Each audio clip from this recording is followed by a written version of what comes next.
ಹೋರಾಟದ ಬಗ್ಗೆ ನ್ಯೂಸ್ ಮಾಡ್ತಾ ಇದ್ದವರೇ ಹೋರಾಟಕ್ಕೆ ಇಳಿದು ಬಿಟ್ಟಿದ್ದಾರೆ. ಆ ಆಸೆಯಲ್ಲಿ ಪ್ರಾಮಾಣಿಕತೆ ಇತ್ತು. ಆ ಒಂದು ಆಯ್ಕೆ ಕುಮಾರಣ್ಣನ ಕಡೆಗೆ ಯಾಕೆ, ಜೆಡಿಎಸ್ ಯಾಕೆ? ಸಮರ್ಥ ಕನ್ನಡಿಗ ಪ್ರಧಾನಮಂತ್ರಿಯನ್ನ ಕೊಟ್ಟಿರುವಂತಹ ಪಕ್ಷ. ಅಂದ್ರೆ ರಾಜಕೀಯವನ್ನ ಉಸಿರಾಡೋದಂತಂದ್ರೆ ಅದು ದೇವೇಗೌಡರನ್ನೇ ಕರಿಬೇಕಂದ್ರೆ. ಹೊಗಳಿಕೆ ಮತ್ತೆ ತೆಗಳಿಕೆ ಬಹುಶಃ ಮೀಡಿಯಾ ಸರ್ಕಲ್ ನಿಮ್ಮಷ್ಟು ಯಾರು ಕೂಡ ಫೇಸ್ ಮಾಡಿರ್ಲಿಕ್ಕಿಲ್ಲ. ಕ್ಯಾರೆಕ್ಟರ್ ಅಸಾಸಿನೇಷನ್ ಅಲ್ಲಿಂದಾನೇ ಶುರು ಆಗುತ್ತೆ. ಅವ್ರನ್ನ ತುಳಿಬೇಕು, ಮಾಡಬೇಕು. ಈಗ ನಾನು ಹೋದ್ಮೇಲೆ ಆ ಅನುಭವ ನನ್ಗೆ ಆಗ್ತಾ ಇದೆ. ನನ್ನ ಜೀವನದಲ್ಲಿ ನಾನು ಎಲ್ಲ ಮೆಟ್ಟು ನಿಂತು ನೋಡ್ಕೊಂಡು ಬಂದಿದ್ದೀನಿ. ಅದನ್ನ ಬಿಟ್ಟು ಇನ್ನೇನು ಉಳಿದಿದೆ ಹೇಳಿ ಅಲ್ವಾ? ಹೋಳು ರಾಜಕೀಯಕ್ಕೆ ಬರೋದಕ್ಕೆ ಇದನ್ನ ಮಾಡ್ತಾ ಇದ್ಲು ಅಂತ ಅದಕ್ಕೂ ಇದಕ್ಕೂ ಯಾವುದೇ ಸಂಬಂಧ ಇಲ್ಲ. ಮಾಡ್ಬೇಕು ಅಂತ ಕೂತ್ರೆ ಏನೂ ಆಗಲ್ಲ. ಅದಕ್ಕೊಂದು ಹೆಜ್ಜೆ ಮುಂದೆ ಇಡಬೇಕು. ಸತ್ಯ ನನ್ನ ಒಳಗಿದ್ದಾಗ ನಾನು ಹೊರಗಡೆ ಬಾಹ್ಯ ಪ್ರಪಂಚದಲ್ಲಿ ಯಾರು ಏನೇ ಇದು ಮಾಡಿದ್ರು ಕೂಡ ನಾನು ಅದಕ್ಕೆ ತಲೆ ಕೆಡಿಸ್ಕೊಳ್ಳೋಂತೋಳಲ್ಲ. ನನ್ನ ಜೀವನದಲ್ಲಿ ನಾನು ಎಲ್ಲ ಮೆಟ್ಟು ನಿಂತು ನೋಡ್ಕೊಂಡು ಬಂದಿದ್ದೀನಿ. ಅದನ್ನ ಬಿಟ್ಟು ಇನ್ನೇನು ಉಳಿದಿದೆ ಹೇಳಿ? ಹೆದರ್ಕೊಂಡು ಹೇಡಿಗಳ ರೀತಿ ಬದುಕೋ ಬದಲು ನಾನು ಎಲ್ಲರಿಗೂ ರೆಡಿಯಾಗಿ ಇಲ್ಲಿಗೆ ಬಂದಿದ್ದೀನಿ. ಯಾರು ಏನ್ ಮಾಡ್ಕೋತಾರೆ, ಯಾರಿಗೂ ಹೆದರಲ್ಲ. ಕಾಣದ ಕೈಗಳು, ಕಾಣದ ಮುಖಗಳಷ್ಟೇ ಅದನ್ನ ಮಾಡ್ತೇ ಹೊರತು ಎದುರುಗಡೆ ಬಂದಾಗ ಯಾರು ಅದನ್ನ ಹೇಳುವಂತ ಧೈರ್ಯನೂ ಇಲ್ಲ. ಎಲೆಕ್ಷನ್ ಮಾಡ್ಬೇಕು ಅಂದ್ರೆ ದುಡ್ಡು ಬೇಕು. ರಾಜಕೀಯ ಅಂತ ಬಂದಾಗ ಅಧಿಕಾರ ಬೇಕು, ಜನಸೇವೆ ಮಾಡೋದಕ್ಕೆ ಬೇಕು. ನಾನು ಜನ ನಾಯಕಿ ಆಗೋದಕ್ಕೆ ಇಷ್ಟಪಡ್ತಾ ಇಲ್ಲ, ಜನ ಸೇವಕಿ ಆಗೋದಕ್ಕೆ ಇಷ್ಟಪಡ್ತಾ ಇಲ್ಲ. ನೀವೆಲ್ಲ ನಮ್ಮ ಪಕ್ಷಕ್ಕೆ ಬನ್ನಿ ಹೇಳ್ತೀನಿ. ನಿಮ್ಮಂತ ಗಟ್ಟಿಗಿತ್ತಿಯರೇ ನಮ್ಮ ಪಕ್ಷಕ್ಕೆ ಬೇಕು. ಈಗ ನಂದೇನಿದೆ, ನನ್ನ ಅಜೆಂಡಾನೇ ಪ್ರಾಮಾಣಿಕತೆ. ಬಿಡದಿ ಟೌನ್ಶಿಪ್ ಹೋರಾಟದಲ್ಲಿ ಇತ್ತೀಚೆಗೆ ತುಂಬಾ ಸುದ್ದಿ ಆಗ್ತಾ ಇದೆ. ನೀವು ಟೌನ್ಶಿಪ್ ವಿರೋಧಿ ಅಲ್ಲ, ಹೆಸರಾಗಿರೋ ಜಾಗನ ನಾಶ ಮಾಡಕ್ ಹೋಗ್ತಾ ಇದ್ರಲ್ಲ, ಅದ್ರ ನಮ್ಮ ವಿರೋಧಿ. ಸೊ ನಿಮ್ಮ ಬೇಡಿಕೆ ಏನಿದೆ? ನಮ್ಮ ಬೇಡಿಕೆ ಬಿಡದಿ ಟೌನ್ಶಿಪ್ ನ ಕೈ ಬಿಡಬೇಕು.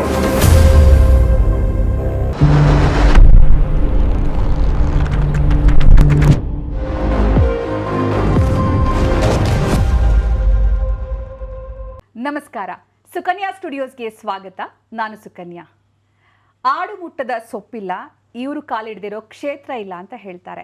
ಇವತ್ತು ನನ್ನ ಜೊತೆಗೆ ನನಗೆ ಬಹಳ ಆತ್ಮೀಯರಾಗಿದ್ದವರು, ಜೊತೆಗೆ ನಾವು ಬಹಳಷ್ಟು ಸಂದರ್ಭಗಳಲ್ಲಿ ಒಟ್ಟಿಗೆ ಸಮಯ ಕಳೆದವರು, ಇದೀಗ ಬೇರೆ ಬೇರೆ ಕ್ಷೇತ್ರಗಳಲ್ಲಿ ಸಾಕಷ್ಟು ಹೆಸರು ಮಾಡಿ ಹೊಸ ಕ್ಷೇತ್ರಕ್ಕೆ ಕಾಲಿಟ್ಟಂತಹ ಜಾಹ್ನವಿ ಅವರು ನಮ್ಮ ಜೊತೆಗೆ ಜಾಯ್ನ್ ಆಗಿದ್ದಾರೆ. ಜಾಹ್ನವಿ, ಸುಕನ್ಯಾ ಸ್ಟುಡಿಯೋಸ್ಗೆ ಸ್ವಾಗತ. Thank you so much. ನನ್ನ ಸೀನಿಯರ್ ನೀವು. TV9ನಲ್ಲಿ ಮೊದಲು ನ್ಯೂಸ್ ಓದೋರು ಸುಕನ್ಯಾ ಅವರು. ಸೊ ಇಟ್ಸ್ ಮೈ ಪ್ಲೇಜರ್ ನಿಮ್ಮ ಒಂದು ಸ್ಟುಡಿಯೋದಲ್ಲಿ ಮಾತಾಡೋದಕ್ಕೆ. Thank you so much. 24x7 ಆ ಒಂದು ಫಾರ್ಮ್ಯಾಟ್ನ ಫಸ್ಟ್ ಲೈವ್ ನ್ಯೂಸ್ ರೀಡರ್ ನಾನು ಅಂತ ಹೇಳೋಕ್ಕೆ ನಿಜವಾಗ್ಲೂ ಹೆಮ್ಮೆ ಆಗುತ್ತೆ. Thank you so much. ನನಗೆ ನಿಮ್ಮ ಜೊತೆಗೆ ಇಂಟರ್ವ್ಯೂ ಅಥವಾ ಪಾಡ್ಕಾಸ್ಟ್ ಅಂತ ಹೇಳಿದಾಗ ನನಗೆ ಬೇರೆ ಗೆಸ್ಟ್ಗಳಿಲ್ಲ, ನಾನು ರೆಡಿ ಆಗೋ ಥರ ನಂಗೆ ರೆಡಿ ಆಗೋಕ್ಕೆ ಮೈಂಡೇ ಬರ್ತಾ ಇಲ್ಲ. Because I know you very well. ಅವಾಗಿಂದ ನಾನು ಜಾಹ್ನವಿ ಮೀಡಿಯಾಗೆ ಕಾಲಿಟ್ಟು ನ್ಯೂಸ್ ಓದಕ್ಕೆ ಶುರು ಮಾಡಿದಾಗಿಂದ ನಾನು ನೋಡ್ತಾ ಬಂದಿದ್ದೀನಿ ನಿಮ್ಮನ್ನು. ಸೊ ಹಾಗಾಗಿ ವೆರಿ ಕ್ಯಾಶುವಲ್ ಫೀಲಿಂಗ್ ಇದೆ. ಹಾಗಾಗಿ ನಾವಿಬ್ಬರು ಏನೇ ಮಾತಾಡಿದ್ರು ಒಂದು ವೇಳೆ ಸ್ವಲ್ಪ ಆ ಕಡೆ ಈ ಕಡೆ ಆದರೆ ಕ್ಷಮಿಸ್ಬಿಡಿ, ಯಾರು ಕೂಡ ಏನು ಬೇಜಾರು ಮಾಡ್ಕೋಬೇಡಿ. ನಾವು ತುಂಬ ನ್ಯಾಚುರಲ್ ಆಗಿ ಮಾತಾಡ್ತಾ ಹೋಗ್ತೀವಿ. ಓಕೆನಾ ಜಾಹ್ನವಿ? ಓಕೆ. ಯಾಕೆ ನಮ್ಗೆ ಆರ್ಟಿಫಿಷಿಯಲ್ ಆಗಿ ಮಾತಾಡೋಕೆ ಕಷ್ಟ, ಅಷ್ಟು ಚೆನ್ನಾಗಿ ಕ್ಲೋಸ್ ಆಗಿ ಮಾತಾಡಿದ್ಮೇಲೆ. ಸೊ ಜಾಹ್ನವಿ, ನಾನು ಫಸ್ಟು ಏನು ಹೇಳ್ಬೇಕಂತಂದರೆ, ನಾನು ಜಾಹ್ನವಿ ಅಂತ ಅಂದಾಗ ನನ್ನ ತಲೆಯಲ್ಲಿ ಅವಾಗಿಂದ ನಾನು ನೋಡಿರೋ ಕಲ್ಪನೆನೇ ಫಸ್ಟ್ ತಲೆಯಲ್ಲಿ ಕೂತ್ಕೊಂಡ್ಬಿಡುತ್ತೆ. ನಿಮ್ಮನ್ನ ಎಲ್ಲೇ ನೋಡಿದ್ರು ಕೂಡ, ಈಗ ಸೋಷಿಯಲ್ ಮೀಡಿಯಾದಲ್ಲಿ ನೋಡಿದ್ರು, ಟಿವಿಲಿ ನೋಡಿದ್ರು ಕೂಡ ಜಾಹ್ನವಿ ಅಂತಂದರೆ ಒಂದು ಬ್ಲೇಸರ್ ಹಾಕ್ಕೊಂಡು ಅಥವಾ ಸಾರಿ ಹಾಕ್ಕೊಂಡು ಒಂದು ಇನ್ನೋಸೆಂಟ್ ಫೇಸಿಂದ ನ್ಯೂಸ್ ಓದುವಂತಹ ಜಾಹ್ನವಿ. ಬಟ್ ನಾನೀಗ ನೋಡ್ತಾ ಇದ್ದೀನಿ ಜಾಹ್ನವಿ ಫೀಲ್ಡಲ್ಲಿ ಹೋರಾಟ ಮಾಡ್ತಾ ಇದ್ದಾರೆ. ಹೋರಾಟದ ಬಗ್ಗೆ ನ್ಯೂಸ್ ಮಾಡ್ತಾ ಇದ್ದವರೇ ಹೋರಾಟಕ್ಕೆ ಇಳಿದು ಬಿಟ್ಟಿದ್ದಾರೆ. ಈ ಟ್ರಾನ್ಸಿಷನ್ ಹೇಗೆ ಅಂತ? ಐ ಥಿಂಕ್ ಇದನ್ನೆಲ್ಲ ನಾನು ನಮ್ಮ ಲೈಫ್ ಜರ್ನಿಯಲ್ಲಿ ಒಂದೊಂದು ಫೇಸನ್ನು ನಾವು ನೋಡ್ತಾ ಹೋಗ್ತೀವಿ. ಬಹುಶಃ ಈಗ ಈ ಫೇಸನ್ನು ನಾನು ತಲುಪಿದ್ದೀನಿ ಅಂತ ಅಂದ್ಕೊಳ್ತೀನಿ. ಮತ್ತು ನಾನು ದೇವ್ರ ಮೇಲೆ ತುಂಬ ನಂಬಿಕೆ ಇಡ್ತೀನಿ. ಒಂದು ಮನುಷ್ಯನ ಜೀವನದಲ್ಲಿ ಒಂದು ಸಣ್ಣ ಹುಲ್ಕಡ್ಡಿನೂ ಕೂಡ ಅಲ್ಲಾಡೋಲ್ಲ ದೇವ್ರ ಪರ್ಮಿಷನ್ ಇಲ್ಲದೆ. ಬಹುಶಃ ಏನೇ ಆಗ್ತಾ ಇದೆ ಅಂತಂದ್ರೂ ಇದನ್ನು ನಾನು ಗಾಡ್ಸ್ ಪ್ಲ್ಯಾನ್ ಅಂತ ಅಂದ್ಕೊಳ್ತೀನಿ. ನೀವೇ ಹೇಳಿದಾಗೆ ಹೋರಾಟಗಳನ್ನ TV ನಲ್ಲಿ ನಾವು ನ್ಯೂಸ್ ಮಾಡ್ತಾ ಇದ್ವಿ. ಇವತ್ತು ಹೋರಾಟಕ್ಕೆ ಇಳ್ದಿದ್ದೀನಿ ಅಂತಂದರೆ ಇದು ಯಾವುದು ಕೂಡ ಪ್ಲ್ಯಾನ್ಡ್ ಅಲ್ಲ. ಸೊ ಗಾಡ್ಸ್ ಪ್ಲ್ಯಾನ್ ಅಂತ ನಾನು ನಂಬಿದ್ದೀನಿ. ಬಹುಶಃ ನಾವು ಮಾಡುವಂಥ ಪ್ಲ್ಯಾನ್ ಫೇಲ್ಯೂರ್ ಆಗ್ಬೋದೇನೋ, ಗಾಡ್ಸ್ ಪ್ಲ್ಯಾನ್ ಫೇಲ್ಯೂರ್ ಆಗಲ್ಲ ಅನ್ನೋ ಒಂದು ನಂಬಿಕೆ ಕೂಡ ಇದೆ. ಯಾಕಂದರೆ ಈ ಹೋರಾಟದ ಹಾದಿಗೆ ಜನರ ಜೊತೆ ಇರಬೇಕು, ಅದೆಲ್ಲ ಕೂಡ ನನ್ನ ಚಿಕ್ಕ ವಯಸ್ಸಿನ ಡ್ರೀಮು. ಅದು ನನ್ನ ಕ್ಲೋಸ್ ಸರ್ಕಲಲ್ಲಿ ಇರೋರಿಗೆ ಗೊತ್ತಾಗುತ್ತೆ. ನಾನು ಕ್ಲೋಸ್ ಸರ್ಕಲಲ್ಲಿ ಇರೋರಿಗೆ ಹೇಳ್ತಾ ಇದ್ದೆ, ನಾಳೆ ದಿನ ನಾನು ನಮ್ಮೂರಿಗೆ ಹೋಗ್ತೀನೋ ಅಥವಾ ನಾನೇ ಯಾವುದೋ ಒಂದು ಕ್ಷೇತ್ರಕ್ಕೆ ಹೋಗ್ತೀನೋ, ನಾನು ಅವಾಗ ನಾಯಕಿ ಆಗಿರ್ತೀನಿ. ಅವ್ರ ಸಮಸ್ಯೆಗಳನ್ನ ಆಲಿಸಿ ಆ ಸಮಸ್ಯೆಗಳಿಗೆಲ್ಲ ಪರಿಹಾರ ಮಾಡಬೇಕು ಅಂತ ಟೈಮ್ನಲ್ಲಿ ನೀವೆಲ್ಲ ನನ್ನ ಜೊತೆಲಿ ಇರ್ತೀರಾ. ಹಾಗೆ ತುಂಬ ಕ್ಲೋಸ್ ಸರ್ಕಲಲ್ಲಿ ನೀವು ಕೂಡ ಈಗ ನಿಮ್ಮ ಕ್ಲೋಸ್ ಸರ್ಕಲಲ್ಲಿ ನಿಮ್ಮ ಒಳಗಡೆ ಏನಿರುತ್ತೋ ಅದನ್ನು ನೀವು ಎಕ್ಸ್ಪ್ರೆಸ್ ಮಾಡ್ತೀರಾ. ಆ ಥರ ನಾನು ಮಾಡ್ತಾ ಇದ್ದೆ. ಅದೊಂದು ಮಹದಾಸೆ ಇತ್ತು ನನಗೆ, ಚಿಕ್ಕ ವಯಸ್ಸಿಂದ ಕೂಡ ಅದು ಡ್ರೀಮು. ನಾವು ತೆರೆ ಮೇಲೆ ಇಂಥ ಸ್ಟೋರಿಗಳನ್ನ ಅಥವಾ ಸಿನಿಮಾಗಳನ್ನ ನೋಡಿದಾಗ ಆ ಜಾಗದಲ್ಲಿ ನಾನಿರಬೇಕು, ಎಲ್ಲ ಜನರನ್ನ ನಾನು ಕಾಪಾಡಬೇಕು, ಸೊ ಅವ್ರಿಗೇನೋ ಒಳ್ಳೇದು ಮಾಡಬೇಕು, ಆ ಒಂದು ಇಮ್ಯಾಜಿನೇಷನ್ ಅಂತೂ ನನಗೆ ಚಿಕ್ಕ ವಯಸ್ಸಿಂದ ಇತ್ತು. ಬಹುಶಃ ಆ ಮ್ಯಾನಿಫೆಸ್ಟೇಷನ್ನು ಜನರಿಗೆ ಒಳ್ಳೇದು ಮಾಡಬೇಕು ಅನ್ನೋ ನನ್ನ ಇಂಟೆನ್ಷನ್ ಪ್ರಾಮಾಣಿಕತೆಯಿಂದ ಕೂಡಿತ್ತೋ ಏನೋ ಗೊತ್ತಿಲ್ಲ. ಬಹುಶಃ ಅದೇ ನನ್ನನ್ನು ಈ ಹಾದಿಗೆ ಇವತ್ತು ಕರ್ಕೊಂಡು ಬಂದಿದೆ ಅಂತ ಹೇಳ್ಬೋದು. ಯಾಕಂದರೆ ನೀವೇ ನೋಡಿದ ಹಾಗೆ ಮಾಧ್ಯಮ ಆಯಿತು, ಬೇರೆ ಬೇರೆ ಕ್ಷೇತ್ರಗಳಲ್ಲಿ ತೊಡಗಿಸ್ಕೊಂಡಿದ್ದಾಯಿತು, ಇದು ಕೂಡ ನನ್ನ ಜೀವನದಲ್ಲಿ ದಿಢೀರಂತ ಆದರೂ ಕೂಡ ನನಗೆ ಆಸೆ ಇತ್ತು. ಆ ಆಸೆಯಲ್ಲಿ ಪ್ರಾಮಾಣಿಕತೆ ಇತ್ತು. ಸೊ ಹಾಗಾಗಿನೇ ಇಲ್ಲಿ ಕರ್ಕೊಂಡು ಬಂದು ದೇವ್ರು ಬಿಟ್ಟಿದ್ದಾನೆ ಅಂತ ನಾನು ಭಾವಿಸ್ತೀನಿ. ಓಕೆ, ಈಗ ತೆರೆ ಮೇಲೆ ಜಾಹ್ನವಿ ನ್ಯೂಸ್ ಓದುವಾಗ ಮುಖ್ಯಮಂತ್ರಿ ಮುಖ್ಯಮಂತ್ರಿ HD ಕುಮಾರಸ್ವಾಮಿ ಅಂತ ಓದ್ತಾ ಇದ್ರಿ. ಈಗ ಕುಮಾರಣ್ಣ ಅನ್ನೋ ಥರ ಆಗಿದೆ. ಅಂದರೆ ಆ ಒಂದು ಆಯ್ಕೆ ಕುಮಾರಣ್ಣನ ಕಡೆಗೆ ಯಾಕೆ, JDS ಯಾಕೆ? ಹೌದು, ನಾನು ಅದನ್ನೇ ಭಾವಿಸ್ತೀನಿ. ಹಿಂದೆ ಈಗ ಮಾಧ್ಯಮದಲ್ಲಿ ನಾವು ಅದು ಮುಖ್ಯಮಂತ್ರಿಗಳೇ ಆಗಿರಲಿ, ಮಿನಿಸ್ಟರ್ಗಳೇ ಆಗಿರಲಿ, ಅವರ ಡೆಸಿಗ್ನೇಷನ್ ಹೇಳಿ, ಅವರ ಹೆಸರನ್ನು ಹೇಳಿ, DK ಶಿವಕುಮಾರ್ ಅವರೇ, ಸಿದ್ದರಾಮಯ್ಯನವರೇ ಅವ್ರಿಗೆ ಹೇಳಿ ನಮ್ಮ ಪ್ರಶ್ನೆಗಳೇನಿರುತ್ತೋ ಅದನ್ನು ಕೇಳ್ತಾ ಇದ್ವಿ. ಕರೆಕ್ಟ್. JDS ಯಾಕೆ HD ಕುಮಾರಸ್ವಾಮಿ ಅವರೇ ಅಲ್ಲಿಂದ ಕುಮಾರಣ್ಣನ ತನಕ ಅದು ಬಂದು ನಿಂತಿದೆ ಅಂದರೆ ಅದಕ್ಕೆ ಗಾಡ್ಸ್ ಪ್ಲಾನೇ. ನಾನೇನು ಸಮಾಜ ಸೇವೆ ಮಾಡಬೇಕು ಅಂತ ಹೇಳಿ ಆ ಹಾದಿಯಲ್ಲಿ ಹೋಗ್ತಾ ಇದ್ದೆ. ನಾನು ದುಡ್ದಿದ್ರಲ್ಲೇ ತುಂಬ ಸಣ್ಣ ಪುಟ್ಟ ಸಹಾಯ, ಒಂದು ರೇಷನ್ ಕೊಡೋದು ಅಥವಾ ನನ್ನ ಕೈಲಾಗಿದ್ದಂಥದ್ದು ಅನ್ನದಾನ, ಅದೆಲ್ಲ ತುಂಬ ಚಿಕ್ಕದು ಬಿಡಿ. ಮೋಸ್ಟ್ಲಿ ಅದರ ಮೊದಲ ಹೆಜ್ಜೆ ಅಂತ ಹೇಳ್ಬೋದು. ನನಗೆ ಬಹಳ ಆಸೆ ಇತ್ತು. ಆ ಹಾದಿಲಿ ನಾವು ಪ್ರಯತ್ನನೇ ಪಡೆದೆ, ಕನ್ಸು ಕಾಣ್ತಾ ಕೂತರಂತೂ ಆಗ್ತಿರ್ಲಿಲ್ಲ. ಆ ಹಾದಿಯಲ್ಲಿ ಹೋದೆ. ಅದಾದ್ಮೇಲೆ ಅದೇ ನನ್ನನ್ನು ಇಲ್ಲಿವರೆಗೂ ಕರ್ಕೊಂಡು ಬಂದಿದೆ ಅಂತ ಹೇಳ್ಬಹುದು. ಒಂದು ಕುಮಾರಣ್ಣ ಅಂತಲೇ ಕರಿಬೇಕು, ಯಾಕಂದರೆ ಅವರು ನನಗಂತ ಅಲ್ಲ, ಇಡೀ JDS ಪಕ್ಷದ ಕಾರ್ಯಕರ್ತರ ನೆಚ್ಚಿನ ಅಣ್ಣ ಕುಮಾರಣ್ಣ. JDS ಆಯ್ಕೆ ಹೇಗಾಯಿತು ಅಂತಂದರೆ, ನಾನು ಸಮಾಜ ಸೇವೆಯಲ್ಲಿ ತೊಡಗಿಸ್ಕೊಂಡಿದ್ದೆ. ಅಲ್ಲಿಂದ ಒಂದು ಕರೆ ಬರುತ್ತೆ, ಅದು ಆ ದಾರಿಯಲ್ಲಿ ಕರ್ಕೊಂಡು ಹೋಗಿ ಅಣ್ಣನ ಭೇಟಿಯಾಗಿ, ಅಣ್ಣ ಕೂಡ ಖುದ್ದು ಅವರ ನೇತೃತ್ವದಲ್ಲೇ ಪಕ್ಷಕ್ಕೆ ಕೂಡ ನಾನು ಜಾಯ್ನ್ ಆಗ್ತೀನಿ. ಸೊ ಅದು ನನ್ನ ಘನತೆನೂ ಕೂಡ ಹೆಚ್ಚು ಮಾಡ್ತು. ಅದಕ್ಕೆ ನಾನು ಈ ಮೂಲಕ ಕುಮಾರಣ್ಣನಿಗೆ ಧನ್ಯವಾದಗಳನ್ನ ಹೇಳಕ್ಕೆ ಇಷ್ಟಪಡ್ತೀನಿ. ನಾನು ಯಾವತ್ತೂ ಕೂಡ ಪಕ್ಷಕ್ಕೆ ನಿಮಗೆ ಆಭಾರಿಯಾಗಿರ್ತೀನಿ. ಒಂದು JDS ಪಕ್ಷ ಆಯ್ಕೆ ಸಂದರ್ಭದಲ್ಲಿ ನಾನು ಕೂಡ ಹಲವಾರು ಪ್ರಶ್ನೆಗಳನ್ನ ಮಾಡಿಕೊಂಡೆ.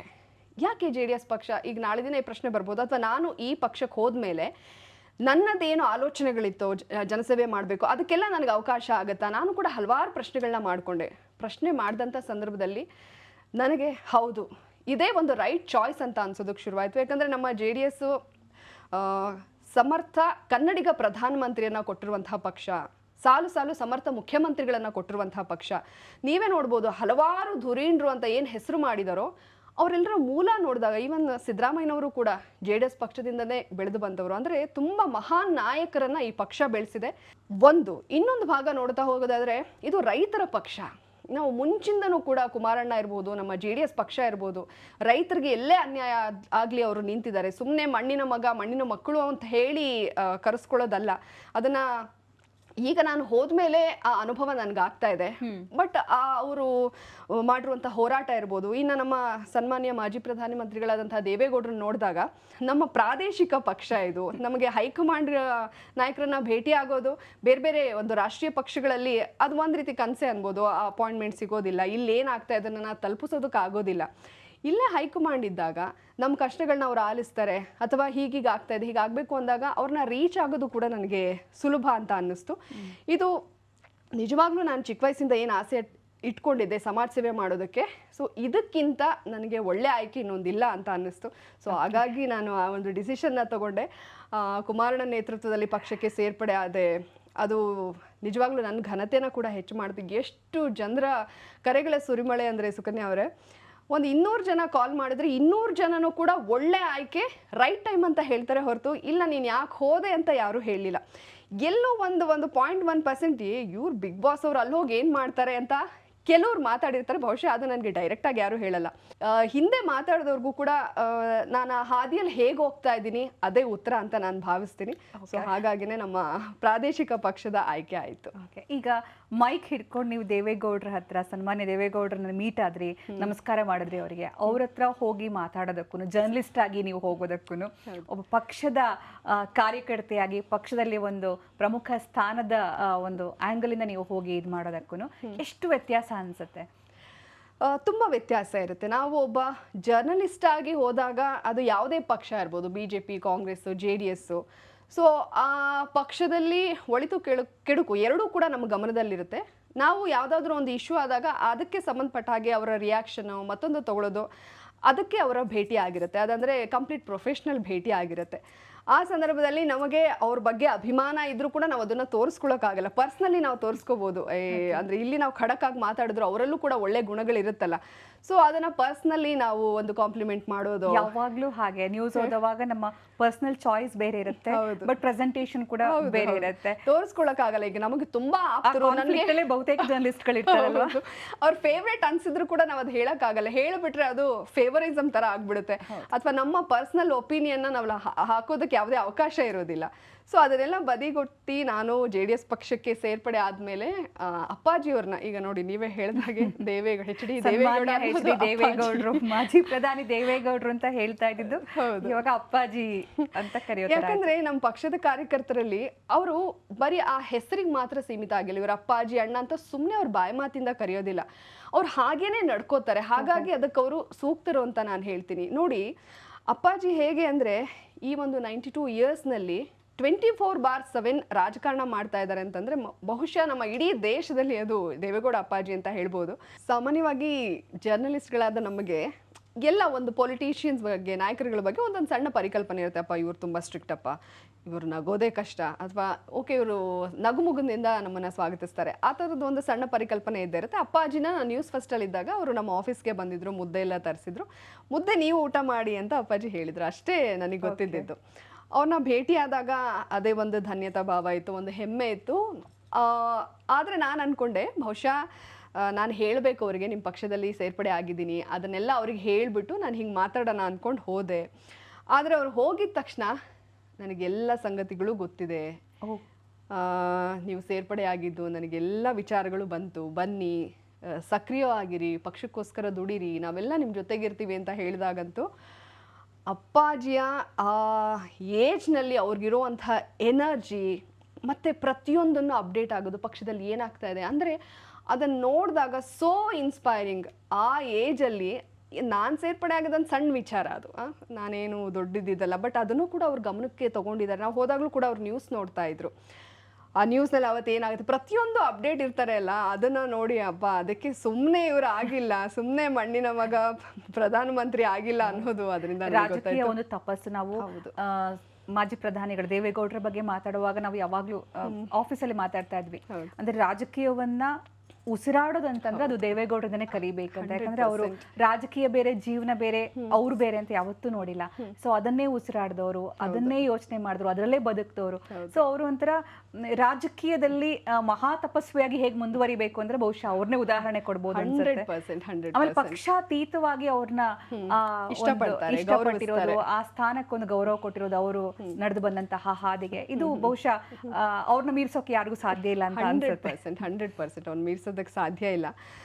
ಯಾಕಂದರೆ ಅವರು ಮಣ್ಣಿನ ಮಗ ಅಂತ ಸುಮ್ಮನೆ ಕರೆಸ್ಕೊಂಡಿಲ್ಲ, ಅವರು ರೈತರ ಪರವಾಗಿ ಮಾಡಿರುವಂಥ ಹೋರಾಟದ ಫಲವಾಗಿ ಒಂದು ಬೆಳೆಗೆ ಅಪ್ಪಾಜಿ ಹೆಸರನ್ನೇ ಇಟ್ಟಿದ್ದಾರೆ. ಅಂದರೆ ಅದೇ ತೋರಿಸುತ್ತೆ ಅವರು 24/7 ಅವರು ತನು ಮನ ಧನ ಎಲ್ಲ ರೈತರಿಗೋಸ್ಕರ ಅವರು ಅರ್ಪಿಸಿದ್ದಾರೆ, ಜೀವನನೇ ಮುಡುಪಾಗಿಟ್ಟಿದ್ದಾರೆ. ಹಾಗಾಗಿನೇ ನಮ್ಮ ಹೆಮ್ಮೆಯ ಮಣ್ಣಿನ ಮಗ ಕನ್ನಡಿಗ ಪ್ರಧಾನಮಂತ್ರಿಯನ್ನು ಕೊಟ್ಟಿರುವಂತಹ ನಮ್ಮ JDS ಪಕ್ಷಕ್ಕೆ ನಾನು ಸೇರ್ಪಡೆ ಆಗಿರೋದು. ಇಂಥ ಮಹನೀಯರೆಲ್ಲ ಇದ್ದಾರೆ, ಆ ಹಾದಿಯಲ್ಲಿ ಹೋಗೋದಕ್ಕೇನೆ ನಾನು ನಿಜವಾಗ್ಲೂ ಪುಣ್ಯ ಮಾಡಿದ್ದೀನಿ ಅನ್ಸುತ್ತೆ. ಇತ್ತೀಚೆಗೆ ಸೋಷಿಯಲ್ ಮೀಡಿಯಾದಲ್ಲಿ ತುಂಬ ಸೆನ್ಸೇಷನ್ ಅಂತಂದರೆ, ತುಂಬ ಎಲ್ಲರೂ ಮಾತಾಡ್ತಾ ಇರೋ ಸಬ್ಜೆಕ್ಟ್ ಅಂದರೆ ಬಿಗ್ ಬಾಸ್ನಿಂದ ಬಂದಮೇಲೆ ಜಾಹ್ನವಿ ಕಂಪ್ಲೀಟ್ ಚೇಂಜ್ ಆದ್ರ, ಯಾಕೆ ಸಮಾಜ ಸೇವೆ ಕಡೆ ಮುಖ ಮಾಡಿದ್ರು? ಇದರ ಹಿಂದೆ ಏನಾದರೂ ಉದ್ದೇಶ ಇತ್ತಾ? ಅಂದರೆ ನಿಮ್ಮ ರಾಜಕೀಯ ಉದ್ದೇಶ ಇದ್ಕೊಂಡು ಸಮಾಜ ಸೇವೆ ಬಂದ್ರ, ಅಥವಾ ಸಮಾಜ ಸೇವೆ ಮಾಡ್ತಾ ಮಾಡ್ತಾ ನಿಮ್ಮ ರಾಜಕೀಯಕ್ಕೆ ದಾರಿ ತೋರಿಸ್ತಾ ಅನ್ನೋದೊಂದು ಕ್ಲಿಯರ್ ಕ್ವೆಶನ್. ಹೌದು, ಸಮಾಜ ಸೇವೆ ಮಾಡೋದು ನಾನು ಹೇಳಿದೆ ಚಿಕ್ಕ ವಯಸ್ಸಿನಿಂದ ನನಗಿದ್ದಂತಹ ಒಂದು ಮಹದಾಸೆ. ಬಟ್ ನೀವೇ ನೋಡಿದ್ರಿ, ಬೇರೆ ಬೇರೆ ಕ್ಷೇತ್ರದಲ್ಲಿ ಕೆಲಸ ಮಾಡುವಾಗ ನಾವು ಫೈನಾನ್ಷಿಯಲಿ ಕೂಡ ಫಿಟ್ ಆಗಬೇಕು ಸಮಾಜ ಸೇವೆ ಮಾಡೋದಕ್ಕೆ. ಭಗವಂತನ ದಯೆಯಿಂದ ಬಹುಶಃ ಆ ಹಾದಿಲಿ ಏನೇ ತೊಡಕುಗಳು ಬಂದರೂ ಅದನ್ನೆಲ್ಲ ನಿವಾರಣೆ ಮಾಡಿಕೊಂಡು ಒಂದು ಹಾರ್ಡ್ ವರ್ಕ್ ಮಾಡ್ಕೋತಾ ಬಂದೆ. ಇವತ್ತಿಗೆ ಕೊಂಚ ಮಟ್ಟಿಗೆ ನಾನು ನಿಟ್ಟುಸಿರು ಬಿಡುವಷ್ಟು ಚೆನ್ನಾಗಿದ್ದೀನಿ. ಸೊ ಈ ಟೈಮ್ನಲ್ಲಿ ನನಗೇನು ಅನಿಸ್ತು ಅಂದರೆ, ನನ್ನ ದುಡಿಮೆಯ ಒಂದು 10% ಏನಾದರೂ ಮಾಡಬೇಕು. ಈಗ ಚಿಕ್ಕ ವಯಸ್ಸಿಂದ ಒಂದು ಆಸೆ ಇರುತ್ತೆ, ಮಾಡಬೇಕು ಅಂತ ಕೂತ್ರೆ ಏನೂ ಆಗಲ್ಲ, ಅದಕ್ಕೊಂದು ಹೆಜ್ಜೆ ಮುಂದೆ ಇಡಬೇಕು. ಕಮಿಟ್ಮೆಂಟ್ಸ್ ಅಂತೂ ಸಾಯೋ ತನಕ ಇದ್ದೇ ಇರುತ್ತೆ. ಸೊ ನಾನು ದುಡಿತಾ ಇದ್ದೀನಿ, ಒಂದು ಪ್ರಮೋಷನಲ್ಲೆಲ್ಲ ನಮ್ಗೆ ಇಷ್ಟು ಬರ್ತಾ ಇದೆ, ಅದರಲ್ಲಿ ಒಂದು ಸಣ್ಣ ಸಹಾಯ ಮಾಡಿಬಿಟ್ರೆ ಅಟ್ಲೀಸ್ಟ್ ಒಂದು 15 ದಿನ, ಒಂದು ತಿಂಗಳು ಅವ್ರಿಗೆ ಊಟಕ್ಕಾಗುತ್ತಲ್ಲ ಅಂತ ಹೇಳಿ ಭಾಳ ದಿವಸದಿಂದ ಅನ್ಕೋತಾ ಇದ್ವಿ ಮಾಡಬೇಕು. ಅಂದರೆ ಹಿಂದೆ ನಾನು ಸಹಾಯ ಮಾಡ್ತಾ ಇದ್ದೆ, ಅಂದರೆ ಅದು ಕ್ಯಾಮ್ರಾ ಮುಂದೆ ಅಲ್ದಲೇ ನನಗೆ ತುಂಬ ಕಷ್ಟದಲ್ಲಿರೋರಿಗೆ, ರಿಲೇಟಿವ್ಸ್ ಅವ್ರಿಗೆ ತುಂಬ ಕೇಳಿದಾಗ ನೀವು ಕೊಟ್ಟಿರ್ತೀರ, ನಾವು ಕೊಟ್ಟಿರ್ತೀವಿ, ಅದೇನು ದೊಡ್ಡ ವಿಚಾರ ಅಂತ ಅಲ್ಲ. ಬಟ್ ನಮಗೂ ಎಲ್ಲಿಂದನೋ ಬಂದಿರೋರಿಗೆ, ಅವ್ರು ನಮಗೆ ಪರಿಚಿತರೇ ಇರೋದಿಲ್ಲ, ಅಂಥವ್ರನ್ನ ನೋಡಿದಾಗ ನಮ್ಮ ಮನಸ್ಸು ಮಿಡಿತಾ ಇತ್ತು. ಬಟ್ ನಮ್ಗೆ ಸಹಾಯ ಮಾಡೋಷ್ಟು ಒಂದು ಆರ್ಥಿಕ ಸಬಲತೆ ಇದ್ದಿರೋದಿಲ್ಲ. ಸೊ ಅಂಥ ಟೈಮ್ನಲ್ಲಿ ಈಗ ಒಂಚೂರು ಸುಧಾರಣೆ ಕಂಡಾಗ ಇಲ್ಲ ಏನಾದರೂ ಮಾಡಬೇಕಲ್ಲ, ಶುರು ಮಾಡಿಬಿಡ್ಬೇಕಲ್ಲ ಅದಂತ ಹೇಳಿ ನಾನು ಅದನ್ನು ಮಾಡಿದ್ದು. ಸೊ ಅದಕ್ಕೆ ನಾನು ಈಗಲೂ ನನಗೇನಂತ ಅಂದರೆ, ಒಂದು ಸಣ್ಣದು ಒಳ್ಳೇದು ಮಾಡಿದಾಗ ಅದನ್ನು ತುಂಬ ಒಳ್ಳೆ ಸಮಾಜ ಸೇವೆ ಮಾಡ್ತಾರೆ, ತುಂಬ ಜಾಸ್ತಿ ಅಪ್ರಿಸಿಯೇಷನು ಬರುತ್ತೆ. ಒಂದು ಸಣ್ಣ ತಪ್ಪಾದಾಗಲೂ ಕೂಡ ಇದನ್ನೇ ದೊಡ್ಡ ತಪ್ಪು ಅನ್ನೋ ರೀತಿ ಬಿಂಬಿಸುವಂಥ ಒಂದು ವರ್ಗ ಇದ್ದೇ ಇರುತ್ತೆ. ಸೊ ಹಾಗಾಗಿ ನನಗೆ ಎರಡೂ ಕೂಡ ನನ್ನನ್ನು ಏನು ವಿಚಲಿತ ಮಾಡೋದಿಲ್ಲ. ತುಂಬ ಒಳ್ಳೆ ಸಹಾಯ ಮಾಡ್ತಾ ಇದ್ದಾರಪ್ಪ ಇವ್ರು ಹಾಗೆ ಹೀಗೆ ಅಂದಾಗಲೂ ನನಗೇನು ತುಂಬ ಖುಷಿ ಅಂತ ಏನಾಗೋದಿಲ್ಲ. ಅಥವಾ ಒಂದು ಸಣ್ಣ ತಪ್ಪನ್ನ ಎತ್ತಿ ಹಿಡಿದು ಪದೇ ಪದೇ ಹೇಳೋವಾಗ್ಲೂ ಕೂಡ ನಾನು ಡಿಸ್ಟರ್ಬ್ ಆಗೋದಿಲ್ಲ. ಅಂದ್ರೆ ಸಮಚಿತ್ತದಿಂದಲೇ ನಾನು ಎಲ್ಲಾನು ಸ್ವೀಕಾರ ಮಾಡ್ತೇನೆ. ಬಂದಿದೆ ನಿಮ್ಗೆ ಹಾಗಾದ್ರೆ, ಯಾಕಂದ್ರೆ ಹೊಗಳಿಕೆ ಮತ್ತೆ ತೆಗಳಿಕೆ ಬಹುಶಃ ಮೀಡಿಯಾ ಸರ್ಕಲ್ ನಿಮ್ಮಷ್ಟು ಯಾರು ಕೂಡ ಫೇಸ್ ಮಾಡಿರ್ಲಿಕ್ಕಿಲ್ಲ ಅಂತ ಅನ್ಕೊಳ್ತೀನಿ. ಬಹುಶಃ ಅದೇ ನನ್ನನ್ನು ಸ್ಟ್ರಾಂಗ್ ಮಾಡಿದೆ. ಪ್ರತಿಯೊಂದು ಅಂದ್ರೆ ಈಗ ಒಂದು ರಾಜಕೀಯ ಅಂತ ಬಂದಾಗ ಇಲ್ಲಿ ತುಂಬಾ ಚಾಲೆಂಜಸ್ ಇರುತ್ತೆ. ಒಂದು ಹೆಣ್ಣುಮಕ್ಕಳು ಅಂತ ಬಂದಾಗ ಒಂದು ಕ್ಯಾರೆಕ್ಟರ್ ಅಸಾಸಿನೇಷನ್ ಅಲ್ಲಿಂದಾನೇ ಶುರು ಆಗುತ್ತೆ. ಅವ್ರನ್ನ ತುಳಿಬೇಕು, ಮಾಡಬೇಕು. ನನ್ನ ಜೀವನದಲ್ಲಿ ನಾನು ಎಲ್ಲ ಮೆಟ್ಟು ನಿಂತು ನೋಡ್ಕೊಂಡು ಬಂದಿದ್ದೀನಿ. ಅದನ್ನು ಬಿಟ್ಟು ಇನ್ನೇನು ಉಳಿದಿದೆ ಹೇಳಿ ಅಲ್ವಾ?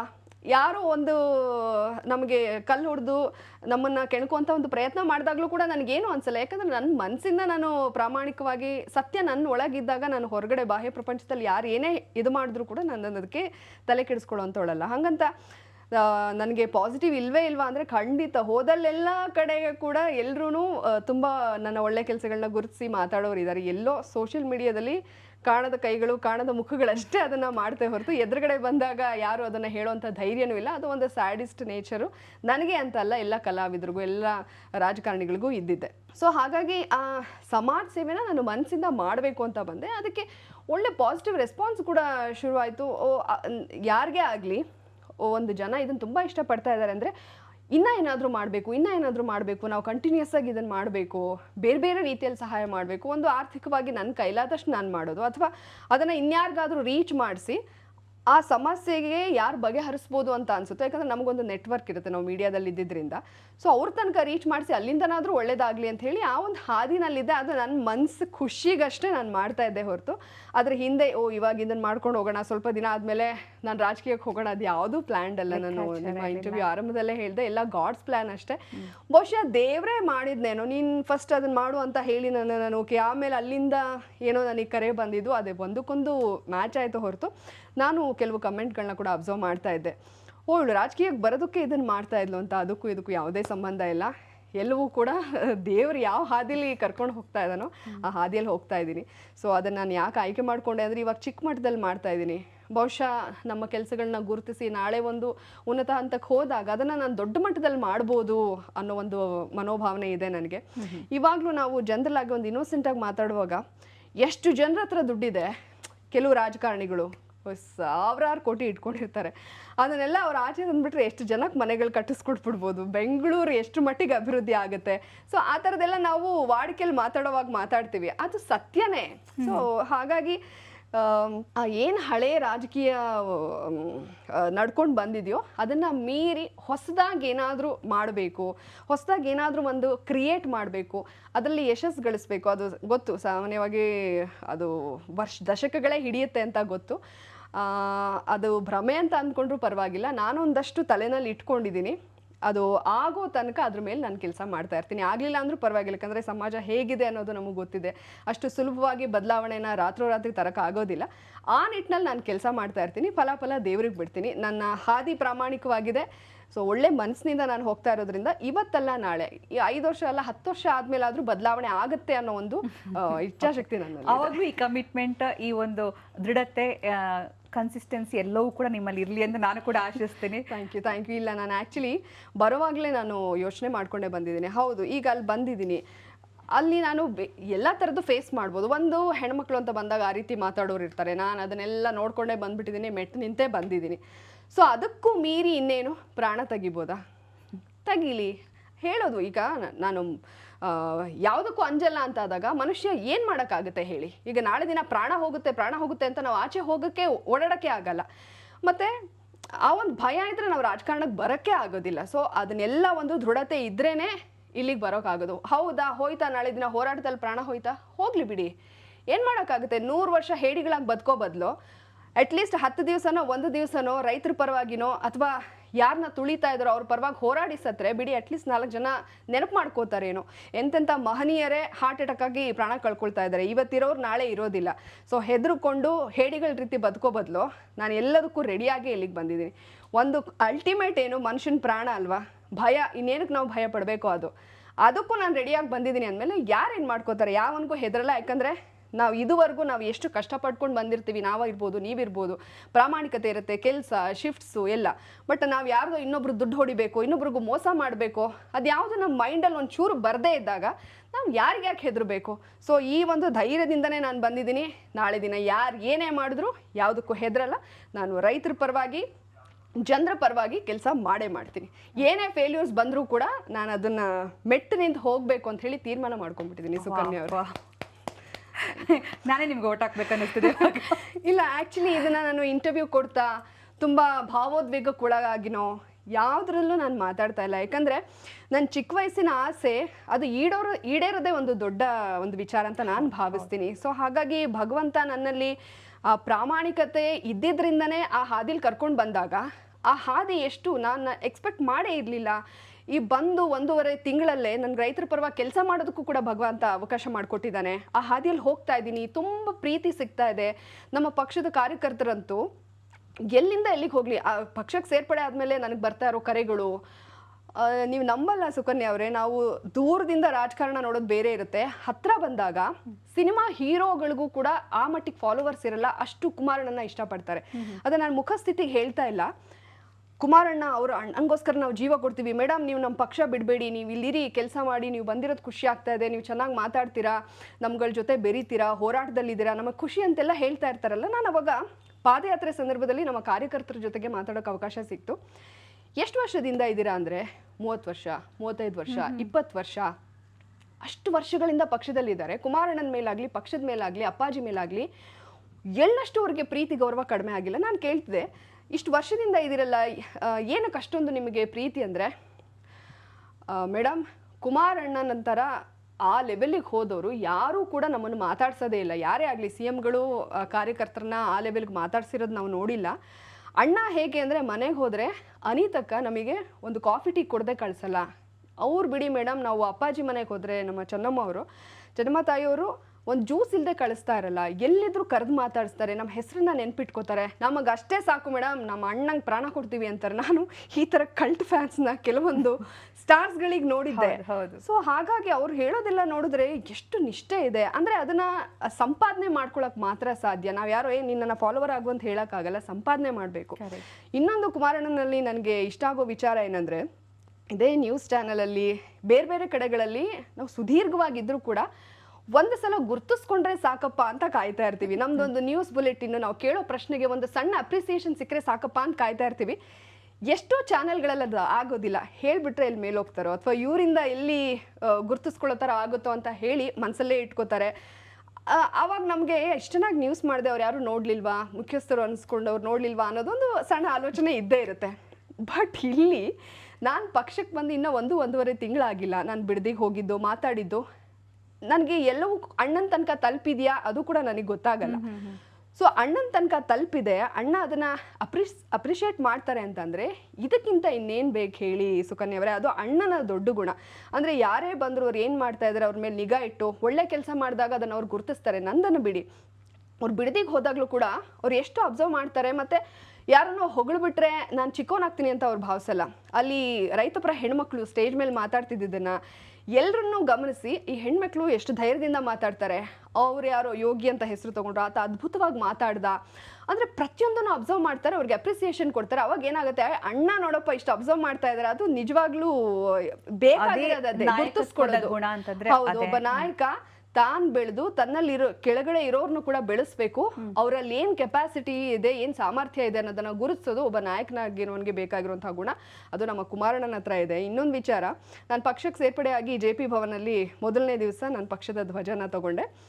ಅದಾದ್ಮೇಲೆ ಅದು ಫಸ್ಟ್ ಮೀಟಿಂಗ್ ನನಗೆ. ರಾಜಕಾರಣ ಅಂದ್ರೆ ಅದು ಫಸ್ಟ್. ಎಲ್ಲರನ್ನ ಅಬ್ಸರ್ವ್ ಮಾಡ್ತಾ ಇರೋ ಹಾಗೆ ಅಣ್ಣನ ಅಬ್ಸರ್ವ್ ಮಾಡ್ತಾ ಇದ್ದೆ. ಅವ್ರು ಎಷ್ಟು ಡೌನ್ ಟು ಅರ್ತ್ ಆಗಿ ಎಲ್ಲರ ಜೊತೆ ಬೆರೀತಾ ಇದ್ರು. ಇನ್ನೊಂದು ಕಿಟಕಿಯಲ್ಲಿ ತುಂಬಾ ಜನ ಕುಮಾರಣ್ಣ ಬಂದ್ಬಿಡ್ತಾರೆ ಅಂದ್ರೆ ಆ ಪಕ್ಷದಲ್ಲಿ ಕೆಲಸ ಮಾಡಿರೋರು ಅವರು ಇವರು ಎಲ್ಲ ಬಂದು ನೋಡ್ತಾ ಇದ್ರು. ಅಣ್ಣ ನೋಡೋ ತನಕ ನೋಡಿದ್ರು, ಆ ಹೆಣ್ಮಗಳನ್ನ ಒಳಗಡೆ ಕರೀರಿ ಪಾಪ, ಅಂದ್ರೆ ಗೊತ್ತು ಅವ್ರಿಗೆ ಅವ್ರು ಯಾವ ಕ್ಷೇತ್ರದವಳು, ಯಾವಾಗಿಂದ ಬರ್ತಾ ಇದ್ರು, ಅದೆಲ್ಲ ಗಮನಿಸಿ ಒಳಗಡೆ ಕರೀರಿ ಅಂತ. ಅಂದ್ರೆ ಅಷ್ಟು ಅಬ್ಸರ್ವ್ ಮಾಡ್ತಾರೆ. ಸೊ ಅದನ್ನೆಲ್ಲ ನಮಗೆ ಹತ್ರದಿಂದ ನೋಡೋಕೆ ಸಿಗುತ್ತೆ. ನ್ಯೂಸ್ ಚಾನಲ್ ಅಲ್ಲಿ ನಾವು ರಿಪೋರ್ಟ್ ಮಾಡೋದಕ್ಕೂ ರಾಜಕಾರಣದ ಒಳಗಡೆ ಇಳಿದಾಗ ನಮಗೆ ಆಗುವಂಥ ಅನುಭವನೇ ಬೇರೆ. ಖಂಡಿತವಾಗ್ಲೂ ಕೂಡ ತುಂಬ ಜನ ಕೇಳ್ತಾರೆ, ಈ ಪ್ರಶಸ್ತಿಗಳು ಯಾಕೆ, ಈ ಗುರುತಿಸುವಿಕೆ ಯಾಕೆ, ಈ ಹೊಗಳಿಕೆ ಯಾಕೆ, ನಿಮ್ಮನ್ನು ಇನ್ನೊಬ್ಬರು ಮೆಚ್ಚಿದ್ರೆ ಮಾತ್ರ ನೀವು ಖುಷಿ ಆಗ್ತೀರಾ, ಈ ಥರದ ಒಂದು ಕಾಮೆಂಟ್ಸ್ ಆಗಲಿ ಪ್ರಶ್ನೆಗಳಾಗಲಿ ಬರುತ್ತೆ. ಆದರೆ ನಾವು ಹೋಗ್ತಾ ಇರುವಂತಹ ದಾರಿ ಸರಿ ಇದೆ ಸರಿ ಇಲ್ಲ ಅಂತ ತೋರಿಸೋದಕ್ಕೆ ಒಂದು ರೀತಿಯಲ್ಲಿ ಮ್ಯಾಪ್ ತರ, ದಿಕ್ಸೂಚಿ ತರ ಈ ಪ್ರಶಸ್ತಿಗಳು, ಈ ಹೊಗಳಿಕೆಗಳು, ಈ ಸನ್ಮಾನಗಳು ಅಥವಾ ನೀವು ಮಾಡ್ತಾ ಇರೋ ಸರಿ ಅಂತ ಬೆನ್ನು ತಟ್ಟೋದಾಗ್ಲಿ ಬಹಳ ಮ್ಯಾಟರ್ ಆಗುತ್ತೆ. ನಿಮ್ಗೆ ಹೊಗಳಿಕೆ ಅಥವಾ ಆ ಒಂದು ಅಪ್ರಿಸಿಯೇಷನ್ ಸಿಕ್ಕಿಲ್ಲ ಅಂತಂದ್ರೆ ನಿಮ್ಗೆ ಕನ್ಫ್ಯೂಷನ್ ಸ್ಟಾರ್ಟ್ ಆಗುತ್ತೆ. ನನ್ನನ್ನು ಯಾರು ಏನೂ ಹೇಳ್ತಿಲ್ಲ ಅಂತಂದ್ರೆ ನಾನು ಮಾಡ್ತಿರೋ ಸರಿ ಇದೆಯಾ ಇಲ್ವಾ ಅಂತ. ಬಹುಶಃ ನಿಮಗೆ ಆ ಹೊಗಳಿಕೆ, ಆ ಒಂದು ಪ್ರಾಮಾಣಿಕ ಮೆಚ್ಚುಗೆಲ್ಲವೂ ಕೂಡ ಈ ಕ್ಷೇತ್ರದಲ್ಲಿ ಸಿಗ್ತಾ ಇದೆ ಅಂತ ಅನ್ಸುತ್ತೆ. ಹಾಗಾಗಿ ಬಹುಶಃ ನಿಮ್ಮ ಆಯ್ಕೆ ಇದು ಬಹಳ ಜವಾಬ್ದಾರಿಯುತವಾದ್ದು ಮತ್ತೆ ಬಹಳ ಮುಖ್ಯವಾದ ನಿಮ್ಮ ಲೈಫಿನ ಪ್ರಮುಖ ಘಟ್ಟ ಅಂತ ಹೇಳ್ಬೋದೇನೋ ಮೋಸ್ಟ್ಲಿ. 100%. ಬಟ್ ಒಂದು ಪ್ರಶ್ನೆ ಜಾಹ್ನವಿ, ಯಾವುದೇ ಒಂದು ಕ್ಷೇತ್ರ ನಾವು ಕಾಲಿಡ್ಬೇಕು ಅಂತಂದ್ರೆ, ಈಗ ಮಾಧ್ಯಮ ಅಂತಂದ್ರೆ ನಾವು ಗುರುತಿಸ್ಬೇಕು, ನಾವು ಜರ್ನಲಿಸ್ಟ್ ಆಗ್ಬೇಕು, ಈ ತರದ ಒಂದು ಕನಸುಗಳಿರುತ್ತೆ. ಇದು ಎಂಟರ್ಟೈನ್ಮೆಂಟ್ ಕ್ಷೇತ್ರ ಅಂತಂದ್ರೆ ಅಲ್ಲಿ ಹೆಸರು ಮಾಡಬೇಕು, ಸೆಲೆಬ್ರಿಟಿ ಆಗ್ಬೇಕು ಅಂತ ಹಿಂಗಿರುತ್ತೆ. ರಾಜಕೀಯ ಅಂತ ಬಂದಾಗ ಅಧಿಕಾರ ಬೇಕು, ಒಂದು ಒಳ್ಳೆ ಲೀಡರ್ಶಿಪ್ ಬೇಕು, ಪೊಸಿಷನ್ ಬೇಕಂತಿರುತ್ತೆ. ಸೊ ಆ ತರದ ಕನಸುಗಳು ನಿಮ್ಮಲ್ಲಿ ಇದೆಯಾ? ನನಗೆ ಅಧಿಕಾರ ಚಲಾಯಿಸ್ಬೇಕು, ನಾನು ಲೀಡರ್ ತರ ನಿಂತ್ಕೋಬೇಕು, ಅದಕ್ಕೋಸ್ಕರ ನನಗೆ ಬೇಡ. ಅದು ಕೂಡ ಜನಸೇವೆ ಮಾಡೋದಕ್ಕೂ ಬೇಕು. ಈಗ ನನ್ನಲ್ಲಿ ಈಗ ಯಾವುದೋ ಒಂದು ಈಗ ಕ್ಷೇತ್ರ ಆಯ್ಕೆ ಮಾಡ್ಕೋತೀನೋ, ವಾರ್ಡ್ ಆಯ್ಕೆ ಮಾಡ್ಕೋತೀನೋ, ಅಲ್ಲಿ ಗೆದ್ದಾಗ ಅಲ್ಲಿ ಸಿಗೋ ಅನುದಾನದಿಂದ ನಾನು ಜನರಿಗೆ ಹೆಲ್ಪ್ ಮಾಡ್ಬೋದು. ನನ್ನ ಯೋಗ್ಯತೆಗೆ ಅನುಸಾರವಾಗಿ ಸಣ್ಣ ಪುಟ್ಟ ಹೆಲ್ಪ್ ಮಾಡ್ಬೋದೇ ವಿನಃ ಸೊ ನನ್ನ ಹತ್ರ ಇಲ್ಲ ಅಂದರೆ ನಾವೇನು ಮಾಡೋಕ್ಕಾಗಲ್ಲ, ಇರೋರು ಯಾರು ಕೂಡ ಕೊಡೋದಿಲ್ಲ. ಸೊ ಅದಕ್ಕೋಸ್ಕರ ಬೇಕು ನನಗೆ ಅಧಿಕಾರ ಚಲಾಯಿಸೋದಕ್ಕೆ, ಅಥವಾ ನಾನು ಲೀಡರ್ ಹಿಂದೆ ಬನ್ನಿ ಅಂತ ಅಲ್ಲ, ನಾನು ಸಮಾಜ ಸೇವೆ ಮಾಡೋದಕ್ಕೆ ನನಗದು ಬೇಕು. ಅಂದರೆ ಅದನ್ನು ಕೂಡ ಜನರೇ ಆಯ್ಕೆ ಮಾಡಬೇಕು, ಎಲ್ಲವೂ ಅವ್ರ ಕೈನಲ್ಲೇ ಇದೆ. ಸೊ ಹಾಗಾಗಿ ಆ ಒಂದು ನಿಟ್ಟಿನಲ್ಲಿ ಯೋಚನೆ ಮಾಡಿದ್ರೆ ಅದಕ್ಕೋಸ್ಕರ ಹೌದು ಗೆದ್ರೆ ತಾನೇ ಏನಾದರೂ ನಾವು ಮಾಡೋದಕ್ಕೆ ಸಾಧ್ಯ. ನನಗೆ ಆ ನಿಟ್ಟಿನಲ್ಲಿ ನಾನೊಂದು ಹಂತಕ್ಕೆ ಅಥವಾ ಮೇಲ್ಸ್ತರಕ್ಕೆ ಹೋದಾಗ ಜನಸೇವೆ ಮಾಡ್ಬೋದು ಅನ್ನೋದು ಆ ಒಂದು ನಿಟ್ಟಿನಲ್ಲಿ ಬೇಕು. ಯಾಕಂದರೆ ನಾನು ಜನನಾಯಕಿ ಆಗೋದಕ್ಕೆ ಇಷ್ಟಪಡ್ತಾ ಇಲ್ಲ, ಜನಸೇವಕಿ ಆಗೋದಕ್ಕೆ ಇಷ್ಟಪಡ್ತಾ ಇದ್ದೀನಿ. ಹಾಗಾಗಿ ನಾನು ಬೇರೆ ಬೇರೆ ಕಲ್ಪನೆಗಳನ್ನ ಇಟ್ಕೊಂಡು ಬಂದಿದ್ದೀನಿ. ಸೊ ಅದು ಸಾಕಾರ ಆಗಬೇಕು ಅಂದ್ರೆ ಜನರ ಬೆಂಬಲ ಬೇಕು. ಅಂದ್ರೆ ನಿಮ್ಮ ನಿರೀಕ್ಷೆ ಮತ್ತೆ ಗುರಿ ಏನು? ಯಾಕಂದ್ರೆ ಈಗ GB ಎಲೆಕ್ಷನ್ ಹತ್ರ ಬರ್ತಿರೋವಾಗ ಅದರಲ್ಲಿ ಜಾಹ್ನವಿ ಅವರು ಸ್ಪರ್ಧಿಸ್ತಾರಾ ಅಂತ ಒಂದಷ್ಟು ಜನ ಪ್ರಶ್ನೆ ಇದೆ. ಹೌದು, ನನಗೆ ಆಕಾಂಕ್ಷಿ ಅಂತೂ ಇದ್ದೀನಿ. ಮತ್ತೆ ಎಲೆಕ್ಷನ್ನು ಇದು ಅಂತ ಬಂದಾಗ ದುಡ್ಡಿರಬೇಕು. ಈ ಎಲೆಕ್ಷನ್ ಒಂದು 2-3 ಕೋಟಿ ಬೇಕು. ಈ ಥರದ್ದು ಒಂದು ಇದೆ, ಅದು ಇರೋದೇ ಹಾಗೆ. ಯಾಕಂದರೆ ಅವಾಗಿಂದ ಅದನ್ನು ಹಾಗೆ ನಡ್ಕೊಂಡು ಬಂದುಬಿಟ್ಟಿದ್ದಾರೆ. ರಾಜಕಾರಣ ಅಂದರೆ ಇದು ಬಿಸ್ನೆಸ್. ಈಗ ಇನ್ವೆಸ್ಟ್ ಮಾಡ್ತೀವಲ್ಲ, ಇದರಲ್ಲಿ ಇನ್ವೆಸ್ಟ್ ಮಾಡಿ ಇವಾಗ 2 ಕೋಟಿ ಹಾಕ್ಬಿಡೋಣ, ಇನ್ನು ಈಗ 6 ವರ್ಷ ಇದೆ, 6 ವರ್ಷದಲ್ಲಿ ಒಂದು 100 ಕೋಟಿ ಮಾಡ್ಕೊಂಬಿಡೋಣ, ಒಂದು 20 ಕೋಟಿ ಮಾಡ್ಕೊಂಬಿಡೋಣ. ಅದನ್ನು ಜನ ಅಥವಾ ಜನನಾಯಕರು ಆಗಬೇಕು ಅಂತ ಹೊರಟಿರೋರು ರಾಜಕಾರಣನ ಬಿಸ್ನೆಸ್ ಮಾಡಿಬಿಡಿದ್ರೆ, ಈ 2 ಕೋಟಿ ಹಾಕ್ತೀನಿ, ಇನ್ನು ಇಷ್ಟು ವರ್ಷದಲ್ಲಿ 2 ಕೋಟಿ ತೆಗಿಬೇಕು, 1 ವರ್ಷದಲ್ಲೇ ತೆಗಿಬೇಕಪ್ಪ ಇದನ್ನು, ಅಥವಾ 2 ತಿಂಗಳಲ್ಲೇ ನಾನು ತೆಗಿಬೇಕು, ಆ ಥರದೊಂದು ಮನೋಭಾವನೆ ಇದೆ. ಆವಾಗ ನಮಗೆ ಒಂದು ವೇಳೆ ನಾನು ಆ ಭಾವನೆ ಇಟ್ಕೊಂಡ್ರೆ ನಾನು ಹೋಗಕ್ಕೆ ಆಗಲ್ಲ. 2 ಕೋಟಿ 3 ಕೋಟಿ ಅದೆಲ್ಲ ಬಹಳ ದೊಡ್ಡದು. ಈಗ ನೇರವಾದ ಪ್ರಶ್ನೆ, ಅಷ್ಟು ದುಡ್ಡು ಹೊಂದಸಕ್ಕೆ ಜಾಹ್ನವಿ ಪ್ರಯತ್ನ ಪಡ್ತಿದ್ದೀರಾ ಅಥವಾ ದುಡ್ಡು ಇಂಪಾರ್ಟೆಂಟ್ ಆ ಎಲೆಕ್ಷನ್ಗೆ? ಈ ದುಡ್ಡಿನ ಕಾನ್ಸೆಪ್ಟ್ ನಿಮ್ಮ ಮೈಂಡಲ್ಲಿ ಹೇಗಿದೆ ಈಗ? ಸೊ ಹೌದು, ನಾನು ಅದಕ್ಕೆ ಎಲೆಕ್ಷನ್ ಮಾಡಬೇಕು ಅಂದರೆ ದುಡ್ಡು ಬೇಕು. ಯಾಕಂದರೆ ಅವ್ರುಗಳು 2 ಕೋಟಿ ಹಾಕ್ಬಿಟ್ಟು 1 ತಿಂಗಳಲ್ಲಿ ನಾನು ಅದನ್ನು ಎತ್ತಬೇಕು, ಆ ಥರದ್ರಲ್ಲಿ ಮಾಡ್ತಾ ಇದ್ದಾರೆ ಹೊರತು ಬರೋ ಅನುದಾನದಲ್ಲಿ ಜನರಿಗೆ ರಸ್ತೆ, ಕುಡಿಯೋ ನೀರು, ಸ್ಯಾನಿಟರಿ ಅದನ್ನು ಮಾಡಬೇಕು, ಅದು ಯಾವುದು ಯೋಚನೆ ಮಾಡ್ತಾ ಇಲ್ಲ. ಇದನ್ನು ಬಿಸ್ನೆಸ್ ಮಾಡ್ಕೊಂಡ್ಬಿಟ್ಟಿದ್ದಾರೆ. ಸೊ ನಾನು ಇದನ್ನು ಬಿಸ್ನೆಸ್ ಅಂತ ನೋಡ್ತಾ ಇಲ್ಲ. ನಾನು ಜನರ ಸೇವೆ ಮಾಡಿ ಜನ ಸೇವಕಿಯಾಗಿ ಹೋಗಬೇಕು ಅಂತ ಹೇಳಿ ಈ ಹಾದಿನಲ್ಲಿ ಇದ್ದೀನಿ. ಸೊ ಹಾಗಾಗಿ ನಾನು ದುಡ್ಡು ಕೊಟ್ಟು 2,000 ಹಂಚಿ ಹೆಂಡ ಊಟ ಬಿರಿಯಾನಿ ಹಂಚಿ ನಾನು ಮಾಡಬೇಕು ಅಂತ ಇಲ್ಲ. ನಂದೇನಿದೆ, ನನ್ನ ಅಜೆಂಡಾನೇ ಪ್ರಾಮಾಣಿಕತೆ. ಈಗ ಎಲೆಕ್ಷನ್ ಅಂತ ಅಂದರೆ ಕುಕ್ಕರು, ಮಿಕ್ಸಿ, ಬೆಳ್ಳಿ ಬಟ್ಲುಗಳು ಅದಲ್ಲ. ನನ್ನ ಹತ್ರ ಇರೋದು ಸತ್ಯ, ಪ್ರಾಮಾಣಿಕತೆ, ಧೈರ್ಯ ಮತ್ತು ಹಾರ್ಡ್ ವರ್ಕು. ನಾನು ಈ ಅಜೆಂಡಾ ಇಟ್ಕೊಂಡು ಹೋಗ್ತೀನಿ. ಸೊ ಇದನ್ನೆಲ್ಲ ಕೇಳುವಾಗ ದುಡ್ಡಿಲ್ದೆ ಎಲೆಕ್ಷನ್ ಮಾಡ್ತಾಳಂತ ಮುಸಿ ನಗ್ಬೋದು, ಇದು ಭ್ರಮೆ ಅನ್ಬೋದು. ಎಷ್ಟೋ ಪ್ರಾಮಾಣಿಕರು ಸೈಡ್ ಲೈನ್ ಆಗೋಗಿದ್ದಾರೆ. ಸೊ ಅಂಥವ್ರಿಗೆಲ್ಲ ನೀವ್ ಏನ್ ಆನ್ಸರ್ ಕೊಡ್ತೀರಾ? ಈಗ ದುಡ್ಡಿಲ್ದೆ ಹೆಂಗೆ ಜಾಹ್ನವಿ ಎಲೆಕ್ಷನ್ ಫೇಸ್ ಮಾಡ್ತಾರೆ ಈಗಿನ ಕರೆಂಟ್ ಸಿಚುವೇಶನ್ ಅಲ್ಲಿ? ಅದೇ ನಾನು ಹೇಳ್ತಾ ಇರೋದು ಅದೇನೆ, ನನ್ನ ಅಜೆಂಡಾನೇ ಧೈರ್ಯ, ಪ್ರಾಮಾಣಿಕತೆ, ಹಾರ್ಡ್ ವರ್ಕು. ಇದ್ರ ಮೇಲೆ ನಾನು ಹೋಗ್ತೀನಿ. ನಮ್ಮ ಸುಶಿಕ್ಷಿತ ಮತದಾರರು ಹೌದಪ್ಪ ಇಷ್ಟು ದಿನ ನಾವು ತಪ್ಪು ಮಾಡಿದ್ವಿ, 2,000 ರೂಪಾಯಿ ಇಸ್ಕೊಂಡು, ಕುಕ್ಕರ್ ಇಸ್ಕೊಂಡು, ಮಿಕ್ಸಿ ಇಸ್ಕೊಂಡು ನಾವು ತಪ್ಪು ಮಾಡಿದ್ವಿ. ಈಗ ಯಾರೋ ಒಬ್ಳು ಹೆಣ್ಮಗಳು, ಅವಳಲ್ಲಿ ಶಕ್ತಿನೂ ಇದೆ, ಏಜು ಇದೆ, ಓಡಾಡಬಲ್ಲಳು, ಅವಳಲ್ಲಿ ಪ್ರಾಮಾಣಿಕತೆ ಇದೆ, ಇಷ್ಟು ದಿನ ಏನೋ ಒಂದು ಸಣ್ಣ ಪುಟ್ಟ ಜನಸಹಾಯ ಮಾಡ್ಕೊಂಡು ಬರ್ತಾ ಇದ್ದಾಳೆ, ಅವಳಿಗೆ ನಾವೊಂದು ಅವಕಾಶ ಮಾಡಿಕೊಟ್ರೆ ಅವಳು ಕೆಲಸ ಮಾಡ್ತಾಳೆ ಅನ್ನೋ ಒಂದು ಮನೋಭಾವನೆ ಅವರಲ್ಲಿ ಬಂದರೆ ಖಂಡಿತ ನಮ್ಮಂಥವ್ರು ನಂತರ ಪ್ರಾಮಾಣಿಕತೆಯಿಂದ ಎಲೆಕ್ಷನಲ್ಲಿ ಬರಬೇಕು, ಜನಸೇವೆ ಮಾಡಬೇಕು ಅನ್ನೋರು ಇನ್ನೊಂದಷ್ಟು ಮುಂದೆ ಬರ್ತಾರೆ. ಈಗ ಏನಾಗ್ಬಿಟ್ಟಿದೆ ನಮ್ಗಳ ಮೈಂಡ್ ಸೆಟ್ಟು, ಎಲೆಕ್ಷನ್ ಅಂದರೆ ದುಡ್ಡಿರಬೇಕು, ಹೆಂಡ ಹಂಚಬೇಕು, 2,000 ರೂಪಾಯಿ ನೋಟ್ ಕೊಡಬೇಕು, ಅದೇ ಇದೆ. ಬಟ್ ನಾನು ಅದನ್ನೆಲ್ಲ ಮೀರಿ ಏನೋ ಒಂದು ಹೊಸ ರಾಜಕೀಯ ಭಾಷೆ ಬರಿಬೇಕು ಅನ್ನೋದು ನನ್ನಲ್ಲಿದೆ. ಗೊತ್ತು, ಎಲ್ಲರೂ ಮುಸಿ ನಗ್ಬೋದು, ಭ್ರಮೆ ಅನ್ಬೋದು, ಇವತ್ತು ನನಗೆ ಸೋಲ್ ಕೂಡ ಆಗ್ಬೋದು, ಪರವಾಗಿಲ್ಲ, ನಾನು ಆ ಹಾದಿನಲ್ಲೇ ಹೋಗ್ತೀನಿ. ಯಾಕೆ ಏನೋ ಅಪ್ಪ ಹಾಕಿದ ಆಲದ ಮರ ಅಂತ ಅದಕ್ಕೆ ನೇಣು ಹಾಕೊಂಡು ಬರಬೇಕು ಅಂತ ಏನಿಲ್ಲ. ಪ್ರಾಮಾಣಿಕರಿದ್ದಾರೆ. ನೀವು ಪಕ್ಕದ ರಾಜ್ಯ ನೋಡಿದಾಗ TVK ವಿನ್ ಆಗಿದ್ದು ದುಡ್ಡಿಲ್ದಲ್ಲೇ. ಅಲ್ಲಿ ಅವರ ಡ್ರೈವರು ಮಿನಿಸ್ಟರ್ ಆಗ್ತಾರೆ. ಸಣ್ಣ ಪುಟ್ಟ ಈಗ ಸೋಷಿಯಲ್ ಮೀಡಿಯಾದಲ್ಲಿ ಜನಪರ ಕೆಲಸ ಮಾಡ್ತಾ ಇದ್ದವರು, ವಿಡಿಯೋ ಮಾಡ್ತಾ ಇದ್ದವರು, ಡ್ರೈನೇಜ್ ತೋರಿಸೋರು, ಅವರೆಲ್ಲ ಮಿನಿಸ್ಟರ್ ಆಗಿದ್ದಾರೆ. ಸೊ ಆ ಥರದ್ದು ಬದಲಾವಣೆ ಎಲ್ಲ ಕಡೆ ಆಗಬೇಕು ಅಂತ ನಾನು ಬಯಸ್ತೀನಿ. ಯಾಕಂದರೆ ಪಕ್ಷದ ಮಿನಿಸ್ಟ್ರುಗಳನ್ನ ನೋಡಿದಾಗ ಈಗ DMK ಅವರು 35 ಕೊಟ್ಟು 15 ಜನರನ್ನು ಆಪರೇಷನ್ ಮಾಡೋಕ್ಕೆ ನೋಡಿದ್ರು. ಅವ್ರು ಹೋಗಿ ಕಂಪ್ಲೇಂಟ್ ಮಾಡಿದ್ರು. ಅದು ಪಕ್ಷನಿಷ್ಠೆ. ಆ ಪಕ್ಷನಿಷ್ಠೆ ಇದ್ದಾಗ ಮಾತ್ರ ಎಲ್ಲೆಡೆ ಬದಲಾವಣೆ ಆಗೋಕ್ಕೆ ಸಾಧ್ಯ. ಇಲ್ಲಿ ನೋಡ್ಬೋದು, ನಮ್ಮವರೇ ನಮ್ಮ JDS ನಾಯಕರು ಇರ್ಬೋದು, BJP ನಾಯಕರು ಇರ್ಬೋದು, ಪರಿಷತ್ ಎಲೆಕ್ಷನಲ್ಲಿ ಅಡ್ಡ ಮತದಾನ ಮಾಡಿದ್ರು. ಸೊ ಅದು ಪಕ್ಷನಿಷ್ಠೆ ಅವರು ಉಳಿಸ್ಕೊಳ್ಳಿಲ್ಲ. ಇಲ್ಲಿಂದ ಅನ್ನ ತಿಂದು ಇಲ್ಲಿ ಗೆದ್ದು, ಇಲ್ಲಿ ಒಂದು ರೆಸಾರ್ಟ್ ಮಾಡಿ, ಒಂದು ಬಸ್ ಮಾಡಿ, ಅಲ್ಲೇ ಚೆನ್ನಾಗಿ ತಿಂದು ಉಂಡು ಅಲ್ಲಿ ಹೋಗಿ ಅಡ್ಡ ಮತದಾನ ಮಾಡ್ತಾರೆ ಅಂದರೆ ಇದೆಲ್ಲ ಬದಲಾಗಬೇಕು ಅಂತ ನಾನು ಹೇಳ್ತಾ ಇದ್ದೀನಿ. ಅದು ಪಕ್ಕದ ರಾಜ್ಯ ಇರ್ಬೋದು, ಬೇರೆ ದೇಶಗಳಿರ್ಬೋದು, ಅದನ್ನು ನೋಡಿ ಕೆಲವೊಂದಷ್ಟು ಒಳ್ಳೆಯದನ್ನು ನಾವು ಅಡಾಪ್ಟ್ ಮಾಡ್ಕೊಳ್ಬೇಕು. ಸೊ ಹಾಗಾಗಿ ಜನ ಕೂಡ ಬದಲಾಗ್ತಾ ಇದ್ದಾರೆ ಅಂತ ನಾನು ಭಾವಿಸ್ತೀನಿ. ಜನ್ಸಿಗಳಿದ್ದಾರೆ, ಅವ್ರುಗಳಿಗೆಲ್ಲ 2,000 ರೂಪಾಯಿ ಇದೆಲ್ಲ ಅಂದರೆ ಹೋಗಿ ಒಡೆದು ಕಳಿಸ್ತಾರಷ್ಟೇ, ನಮಗೆ ಒಳ್ಳೆ ರೋಡ್ ಬೇಕು ಅಂತ. ಸೊ ಅದು ಒಂದಷ್ಟು ವರ್ಷಗಳು ತಗೊಳುತ್ತೆ. ಈ ಹಳೆಯ ರಾಜಕಾರಣಿಗಳ ಎರ ಏನಿದೆ ಅದು ಹೋಗಿ ಇವ್ರುಗಳೆಲ್ಲ ಮುನ್ನೆಲೆಗೆ ಬಂದಾಗ ಅದೊಂದು 20 ವರ್ಷ ಆಗ್ಬೋದು, 30 ವರ್ಷ ಆಗ್ಬೋದು, ಖಂಡಿತ ಬದಲಾವಣೆ ಆಗುತ್ತೆ ಅನ್ನೋ ಒಂದು ಬಲವಾದ ನಂಬಿಕೆಯಲ್ಲಿ ನಾನು ರಾಜಕಾರಣಕ್ಕೆ ಬಂದಿದ್ದೀನಿ. ಇನ್ನು ಜಾಹ್ನವಿ ಒಂದು ಕಡೆಗೆ ಜರ್ನಲಿಸಂ ಎಥಿಕ್ಸ್ ಕೂಡ ಮಾತಾಡಿಸ್ತಾ ಇದೆ ಪೊಲಿಟಿಷಿಯನ್ ಜೊತೆಗೆ. ಯಾಕಂದ್ರೆ ಈ ಒಂದು ಪ್ರಾಮಾಣಿಕತೆ ಅಥವಾ ಈ ಒಂದು ನೋಟ ಬಹುಶಃ ಪತ್ರಕರ್ತರಿಗೆ ಜಾಸ್ತಿ ಇರುತ್ತೆ. ಹಾಗಾಗಿ ಆ ಒಂದು ಆಂಗಲ್ ಇಂದ ಕೂಡ ನೀವು ಜನರನ್ನ, ಸಮಾಜವನ್ನ ನೋಡ್ತಾ ಇದ್ದೀರಾ, ರಾಜಕೀಯವನ್ನ ನೋಡ್ತಾ ಇದ್ದೀರಾ. ಆಲ್ ದಿ ವೆರಿ ಬೆಸ್ಟ್, ಚೆನ್ನಾಗಾಗ್ಲಿ ಅದು. ಇನ್ನೊಂದು ಕಡೆ ಮಹಿಳಾ ನಾಯಕಿ ಜಾಹ್ನವಿ ಅಂತಂದ್ರೆ ಇವಾಗ ಮಹಿಳಾ ಸಬಲೀಕರಣ, ಮಹಿಳಾ ನಾಯಕಿ, JDS ನಲ್ಲಿ ಮಹಿಳೆಯರ ಒಂದು ಉನ್ನತಿಗೋಸ್ಕರ ದುಡಿಯುವಂತಹ ಒಂದು ನಾಯಕಿ, ಈ ತರದ ಒಂದು ಕಾನ್ಸೆಪ್ಟ್ ಕೂಡ ಬಿಲ್ಡ್ ಆಗಬಹುದು ಇನ್ನು ಫ್ಯೂಚರ್ ಅಲ್ಲಿ.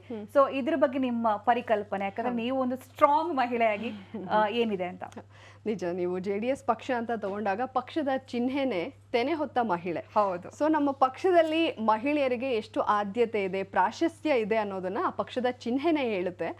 ಅದರಲ್ಲೂ ಸುಕನ್ಯವರೇ, ಅಪ್ಪಾಜಿಗಂತೂ ಮಹಿಳೆಯರು ಮುಂದೆ ಬರಬೇಕು, ಹೆಣ್ಮಕ್ಳು ಮುಂದೆ ಬರಬೇಕು ಅನ್ನೋದು ಅವರ ಒಂದು ಹೆಗ್ಗುರಿ, ಹೆಬ್ಬಯಕೆ. ಅವ್ರಿಗೆ ಈ 33% ರಿಸರ್ವೇಷನ್ ಎಲ್ಲ ಏನು ಈಗ ಚರ್ಚೆ ಆಗ್ತಾ ಇದೆಯೋ, ಅಪ್ಪಾಜಿ ಆ ಕಾಲದಲ್ಲೇ ಅವ್ರಿಗೆ ಆ ಪರಿಕಲ್ಪನೆ ಇತ್ತು. 33% ರಿಸರ್ವೇಷನ್ ಬರಬೇಕು ಅಂತ ಹೋರಾಟ ಮಾಡಿದ್ರು. ನೋಡಿ, ಅವತ್ತವರು ಹೋರಾಟ ಮಾಡಿದ್ದು ಆ ಪರಿಕಲ್ಪನೆ ಈಗ ಅದು ಇಂಪ್ಲಿಮೆಂಟ್ ಆಗ್ತಾ ಇದೆ. ಸೊ ಹಾಗಾಗಿ ನಮ್ಮ ಪಕ್ಷದಲ್ಲಿ ಮಹಿಳೆಯರಿಗಂತೂ ತುಂಬಾ ಸಪೋರ್ಟ್ ಇದೆ. ಹೆಣ್ಮಕ್ಳು ಮುಂದೆ ಬರಬೇಕು, ಹೆಣ್ಮಕ್ಳು ಮಾತಾಡಬೇಕು, ಧೈರ್ಯ ಇರಬೇಕು. ಅಣ್ಣನಿಗಂತೂ ಯಾರು ಧೈರ್ಯವಾಗಿ ಮಾತಾಡ್ತಾರೋ ಅವ್ರ ಬಗ್ಗೆ ಅವ್ರು ಮೆಚ್ಚುಗೆ ವ್ಯಕ್ತಪಡಿಸ್ತಾರೆ. ಸೊ ಹಾಗಾಗಿ ನಮ್ಮ ಪಕ್ಷದಲ್ಲಿ ಮಹಿಳೆಯರಿಗೆ ತುಂಬಾ ಪ್ರಾಶಸ್ತ್ಯ ಇದೆ. ಅದ್ರ ಜೊತೆಗೆ ನಾನು ಸೋಷಿಯಲ್ ಮೀಡಿಯಾದಲ್ಲಿ ಸ್ವಲ್ಪ ತಿಂಗಳ ಹಿಂದೆ ಎಲ್ಲ ಬಿಗ್ ಬಾಸ್ ಪರವಾಗಿ ಮನೆ ಹೆಣ್ಮಕ್ಳು ಸೌಟ್ ಹಿಡ್ಕೊಂಡೆಲ್ಲ ಮಾತಾಡಿದ್ದನ್ನು ನೋಡಿದೆ. ಈಗ ಅದು ಈ ಸರ್ಕಾರದ ವೈಫಲ್ಯನೂ ಅಷ್ಟೇ ಗಟ್ಟಿಯಾಗಿ ಹೆಣ್ಮಕ್ಳು ಮಾತಾಡ್ತಾ ಇದ್ದಾರೆ. ಸೊ ನೀವೆಲ್ಲ ನಮ್ಮ ಪಕ್ಷಕ್ಕೆ ಬನ್ನಿ, ಹೇಳ್ತೀನಿ, ನಿಮ್ಮಂಥ ಗಟ್ಟಿಗಿತ್ತಿಯರೇ ನಮ್ಮ ಪಕ್ಷಕ್ಕೆ ಬೇಕು. ಈಗ ಜಸ್ಟ್ ನಾನೊಂದು ರೀಲ್ ನೋಡ್ತಾ ಇದ್ದೆ, ಅಂದರೆ ಯಾರಿಗೂ ಭಯ ಇಲ್ಲ.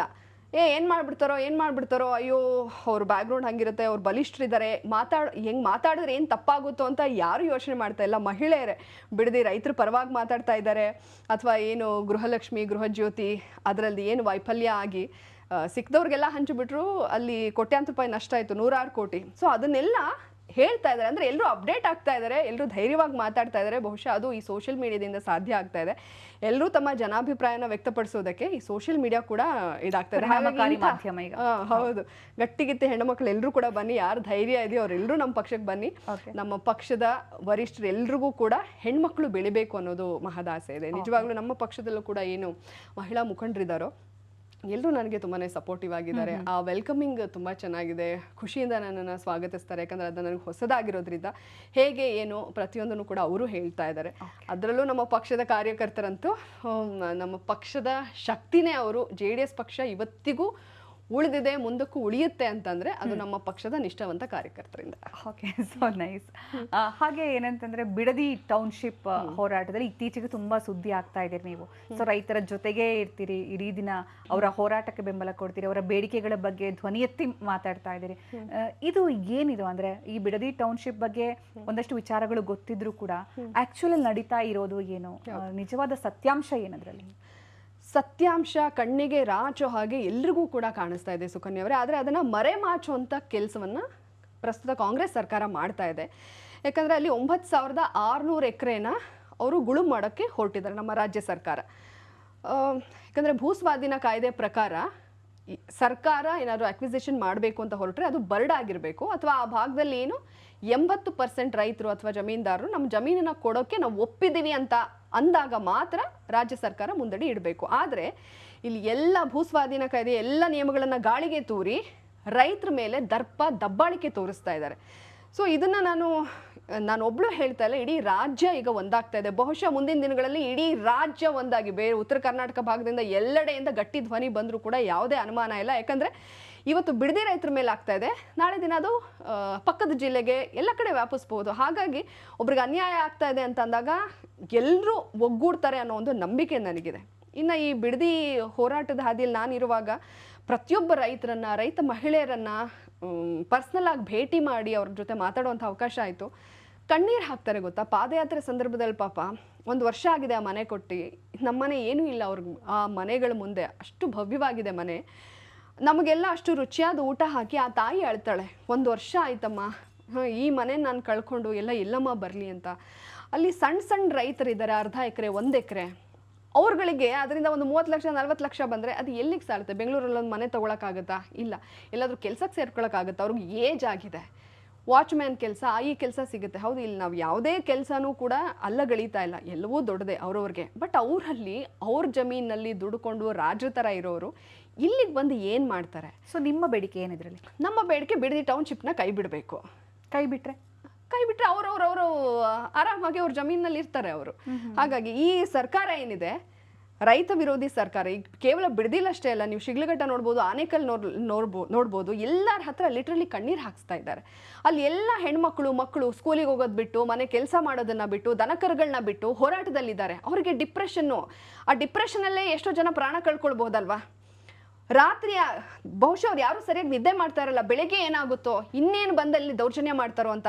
ಇನ್ನೊಂದು ಸುಕನ್ಯಾ ಅವರೇ, ನಾನು ಕಣ್ಣಾರೆ ನೋಡಿರೋದು, ಅಲ್ಲಿ ಹೆಣ್ಮಕ್ಳು ಪಾಪ ಬಂದು ನನಗೆ ತೋರಿಸ್ತಾ ಇದ್ರು, ನೋಡಿ ಮೇಡಮ್ ಎಷ್ಟು ಕೆಟ್ಟದಾಗಿ ಆಡಿಯೋ ಮೆಸೇಜ್ಗಳನ್ನ ಬಿಡೋದು ಹೆಣ್ಮಕ್ಳ ಬಗ್ಗೆ. ಯಾಕಂದ್ರೆ ಅಲ್ಲಿ ಹೆಣ್ಮಕ್ಳು ಸೌಟ್ ಹಿಡಿಯೋರೆಲ್ಲ ಇವತ್ತು ಹೋರಾಟದ ಬಾವುಟಗಳನ್ನ ಹಿಡಿದು ಬೀದಿಗೆ ಬಂದಿದ್ದಾರಲ್ಲ. ಹೆಣ್ಮಕ್ಳು ಅಂತಂದ್ರೆ ನಾನು ಹೇಳಿದೆ, ಕ್ಯಾರೆಕ್ಟರ್ ಅಸಾಸಿನೇಟ್ ಮಾಡಿಬಿಟ್ರೆ ಅವ್ರನ್ನ ಕುಗ್ಗಿಸ್ಬೋದು ಅನ್ನೋ ಒಂದು ಪ್ರಯತ್ನ ನಡೆಯುತ್ತೆ ಮೊದಲ ಹಂತದಲ್ಲಿ ಅಂತ. ಅವ್ರಗಳ ಬಗ್ಗೆ ಕೆಟ್ಟದಾಗಿ ಇವಳು ಹೋರಾಟದಲ್ಲಿ ಹೋಗ್ತಾಳು, ಇವಳು ಅಂತವಳು ಇಂಥವಳು ಅಂತೆಲ್ಲ ಇನ್ನೂ ತುಂಬ ತುಚ್ಛ ಪದಗಳನ್ನ ಉಪಯೋಗಿಸಿ ಅವ್ರಿಗೆ ಆಡಿಯೋ ಮೆಸೇಜ್ಗಳನ್ನ ಕಳಿಸೋದು.